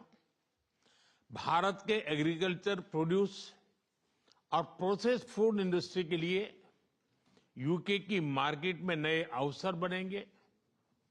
भारत के युवाओं, किसानों, मछुआरों और एमएसएमई सेक्टर के लिए यह समझौता विशेष रूप से लाभकारी सिद्ध होगा। वहीं दूसरी ओर भारत के लोगों और इंडस्ट्री के लिए यूके में बने प्रोडक्ट्स जैसे मेडिकल डिवाइसेस और एरोस्पेस पार्ट सुलभ और किफायती दरों पर उपलब्ध हो सकेंगे। This agreement does not merely pave way for economic partnership, but is also a blueprint for our shared prosperity.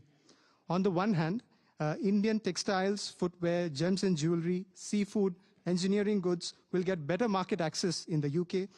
Indian agricultural products, processed food industry will find new opportunities in UK's market. This agreement will prove especially beneficial for India's youth, farmers, fishermen and MSME sector. On the other hand, people and industries in India will be able to access products made in the UK, such as medical devices and aerospace parts at affordable and attractive prices. इस समझौते के साथ ही double contribution convention पर भी सहमति बनी है। इसे दोनों के सर्विस सेक्टर, विशेषकर टेक्नोलॉजी और फाइनेंस के उसको एक नई ऊर्जा मिलेगी।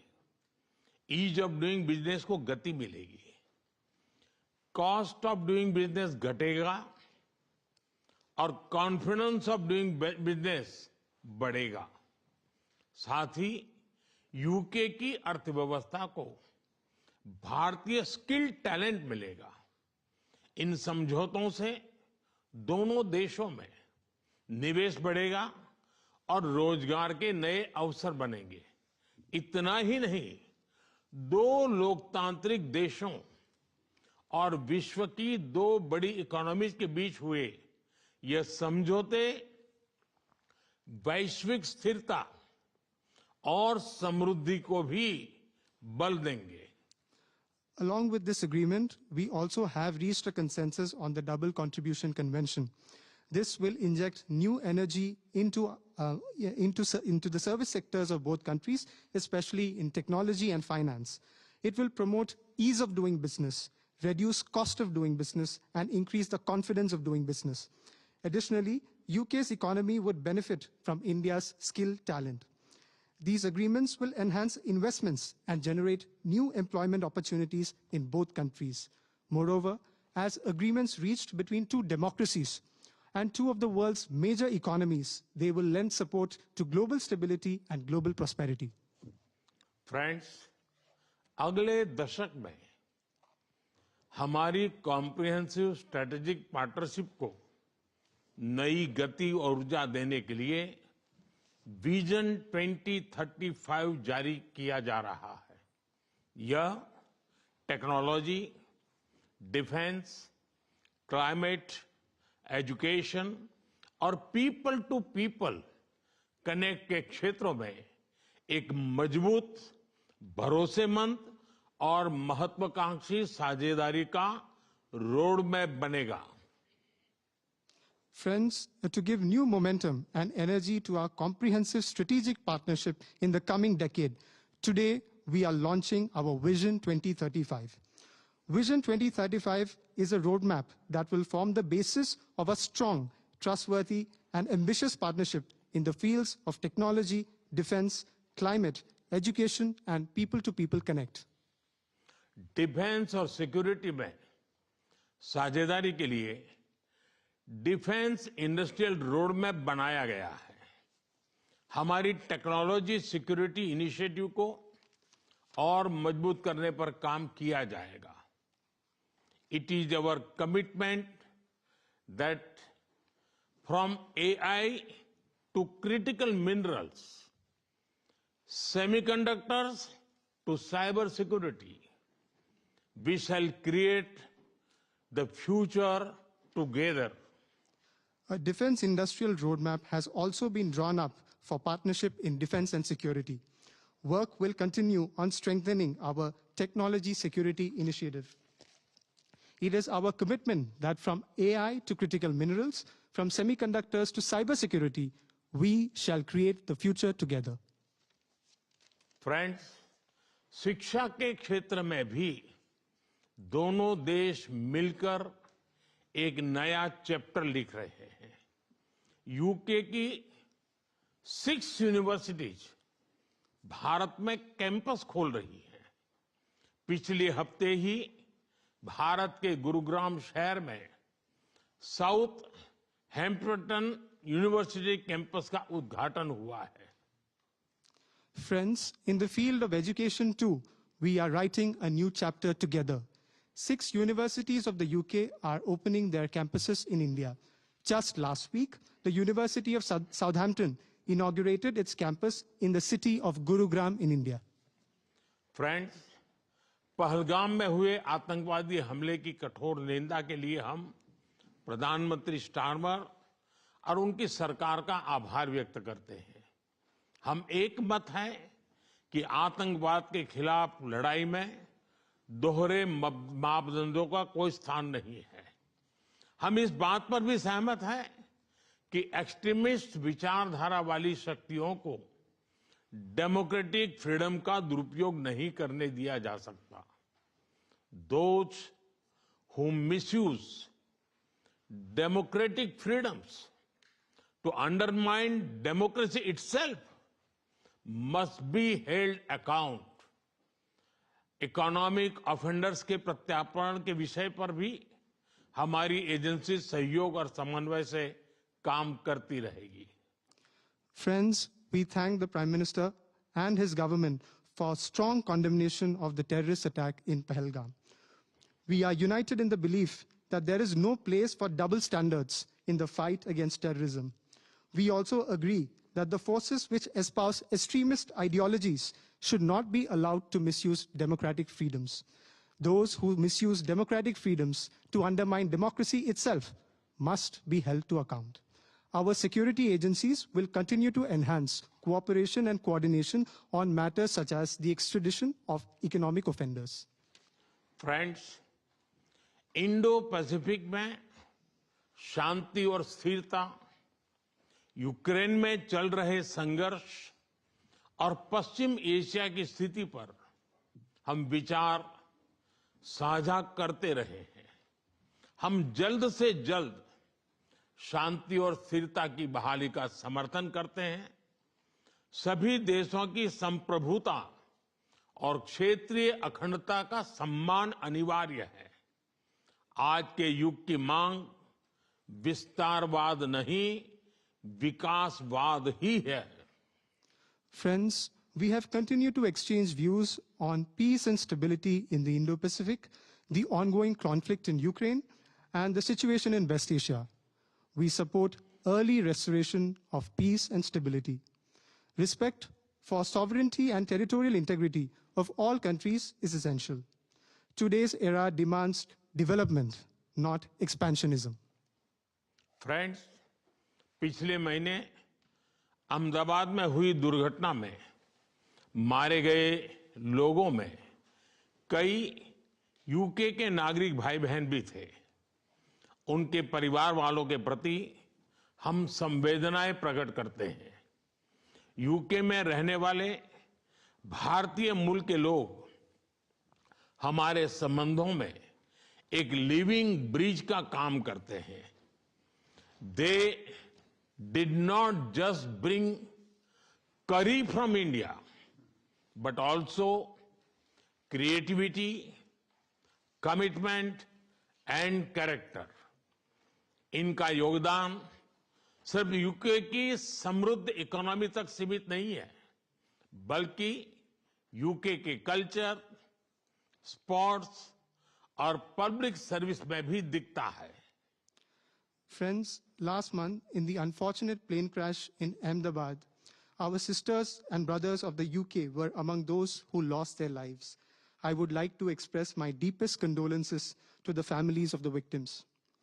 The people of Indian origin in the UK form a living bridge that connects our two nations. They did not just bring curry from India, but also creativity, commitment, and character. Their immense contributions are not just limited to UK's prosperous economy, but are also visible in UK's culture, sports, and public service. Friends, जब भारत और UK मिले और वह भी test series के दौरान, तो cricket का उल्लेख तो करना ही पड़ता है। For both of us, cricket is not just a game, but a passion. And also a great metaphor for our partnership. There may be a swing and a miss at times, but we always play with a straight bat. We are committed to building high-scoring, solid partnership. आज संपन्न हुए समझौते और vision 2035 इसी spirit को आगे बढ़ाने वाले माइलस्टोन है. Friends, I would be remiss not to mention cricket when India and the UK are coming together, especially during a test series. For both of us, cricket is not just a game, but a passion. And also a great metaphor for our partnership. There may be a swing and a miss at times, but we always play with a straight bat. We are committed to building a high-scoring, solid partnership. The agreements concluded today and Vision 2035 are milestones which advance this very spirit. प्रधानमंत्री जी, मैं एक बार फिर आपके आतिथ्य सत्कार के लिए आभार व्यक्त करता हूं. मैं आपको भारत यात्रा करने का निमंत्रण भी देता हूं और आशा करता हूं कि हमें शीघ्र ही भारत में आपका स्वागत करने का अवसर मिलेगा. बहुत बहुत धन्यवाद. Prime Minister, I thank you once again for your warm hospitality. I would also like to take this opportunity to extend an equally warm invitation to you to visit India. I am eagerly looking forward to hosting you in India very, very soon. Thank you very much. Thank you. Thank you.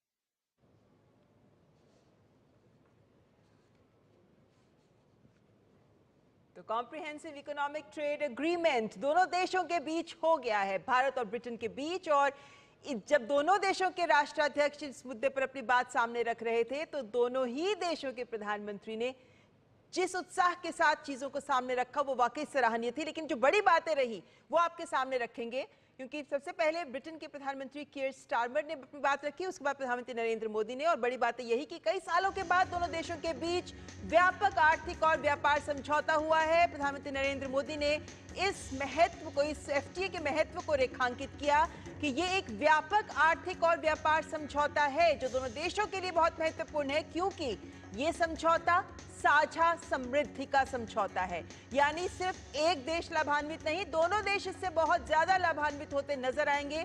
भारतीय सामान की बात करते हैं तो उन्हें Britain के बाजार में तमाम अवसर मिलेंगे. विभिन्न क्षेत्र भारत के जिनको कई अवसर अब यूके में उनके मार्केट खुलने पे मिल पाएंगे. भारतीय युवा, किसान, मछुआरे, एमएसएमईज, इन सभी के लिए ये समझौता बेहद लाभकारी होगा. बड़ी बात है प्रधानमंत्री के संबोधन की. ब्रिटिश सामानों का भी लाभ भारतीय बाजारों में मिलेगा, क्योंकि वो सस्ते दामों पर भारतीय उपभोक्ताओं के लिए उपलब्ध होंगे. और इसका फ़ायदा जब दोनों ही देशों की संसद इसको रेटिफाई कर देंगी उसके बाद आना शुरू हो जाएगा.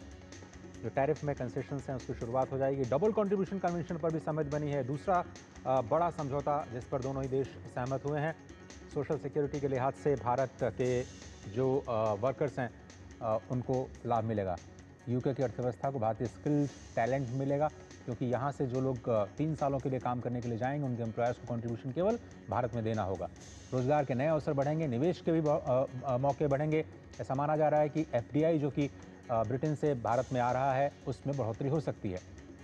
लेकिन बड़ी बात यह है कि ये समझौते वैश्विक स्थिरता और समृद्धि को बल देंगे. एक तरह से ग्लोबल मैसेजिंग प्रधानमंत्री ने यह की है कि जिस तरह से दो बड़े लोकतंत्र नेगोशिएटिंग टेबल पे बैठ करके आम सहमति बनाते हैं, तो बड़े देशों को, बड़ी अर्थव्यवस्थाओं को लोकतांत्रिक व्यवस्थाओं पर विश्वास बनाए रखने के लिए भी काम करना होगा. और बड़ी बात ये कि दोनों देशों के संबंधों के लिए एक नया विजन 2035 भी जारी किया गया है.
तो ये आप दृश्य देख रहे हैं जहां पर आप देख सकते हैं कि किस तरीके से ऐतिहासिक comprehensive economic and trade agreement, जिसको हम सामान्य भाषा में मुक्त व्यापार समझौता कहते हैं, ये CETA जिसका हस्ताक्षर दोनों देशों के बीच हो गया है। दोनों देशों के वाणिज्य मंत्री के बीच ये हस्ताक्षर होने के बाद ये समझौतों का आदान प्रदान भी हुआ। भारत की ओर से केंद्रीय वाणिज्य मंत्री पीयूष गोयल और ब्रिटेन की ओर से वहां की ट्रेड मिनिस्टर जोनाथन रेनॉल्ड्स, इन दोनों ने ही इस समझौते पर हस्ताक्षर किए। ऐतिहासिक समझौता, तो कह सकते हैं कि ये लम्हा भी ऐतिहासिक लम्हा है जब भारत और ब्रिटेन के बीच जो फ्री ट्रेड एग्रीमेंट यानी comprehensive economic and trade agreement sign हुआ है, ये दोनों देशों के व्यापार और संबंधों को नई दिशा प्रदान कर सकते हैं। आप देख सकते हैं विदेश मंत्री डॉक्टर एस जयशंकर के साथ साथ हमारे सुरक्षा सलाहकार अजीत डोभाल भी वहां मौजूद रहे, उपस्थित रहे, और जब दोनों देशों के प्रधानमंत्रियों ने अपनी अपनी बात सामने रखी तो इसी फ्री ट्रेड एग्रीमेंट के महत्व पर भी प्रकाश डाला गया। और ये फ्री ट्रेड एग्रीमेंट दोनों देशों की साझा समृद्धि का एक एग्रीमेंट है। इस बात को प्रधानमंत्री नरेंद्र मोदी ने भी रेखांकित किया।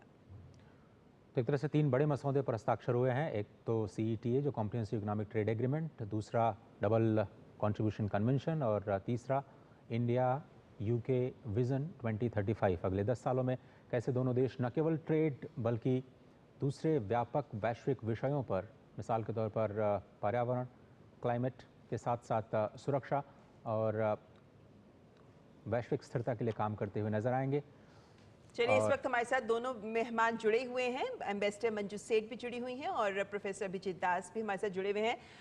एम्बेसडर मंजू सेठ, सबसे पहले आपकी प्रतिक्रिया जानना चाहेंगे, क्योंकि ये जो हमने संबोधन सुने दोनों देशों के प्रधानमंत्रियों के, और जिस तरीके से प्रधानमंत्री नरेंद्र मोदी ने इस FTA को CETA बोलना चाहिए, इसको CETA को दोनों देशों की साझा समृद्धि का एक डॉक्यूमेंट करार दिया है।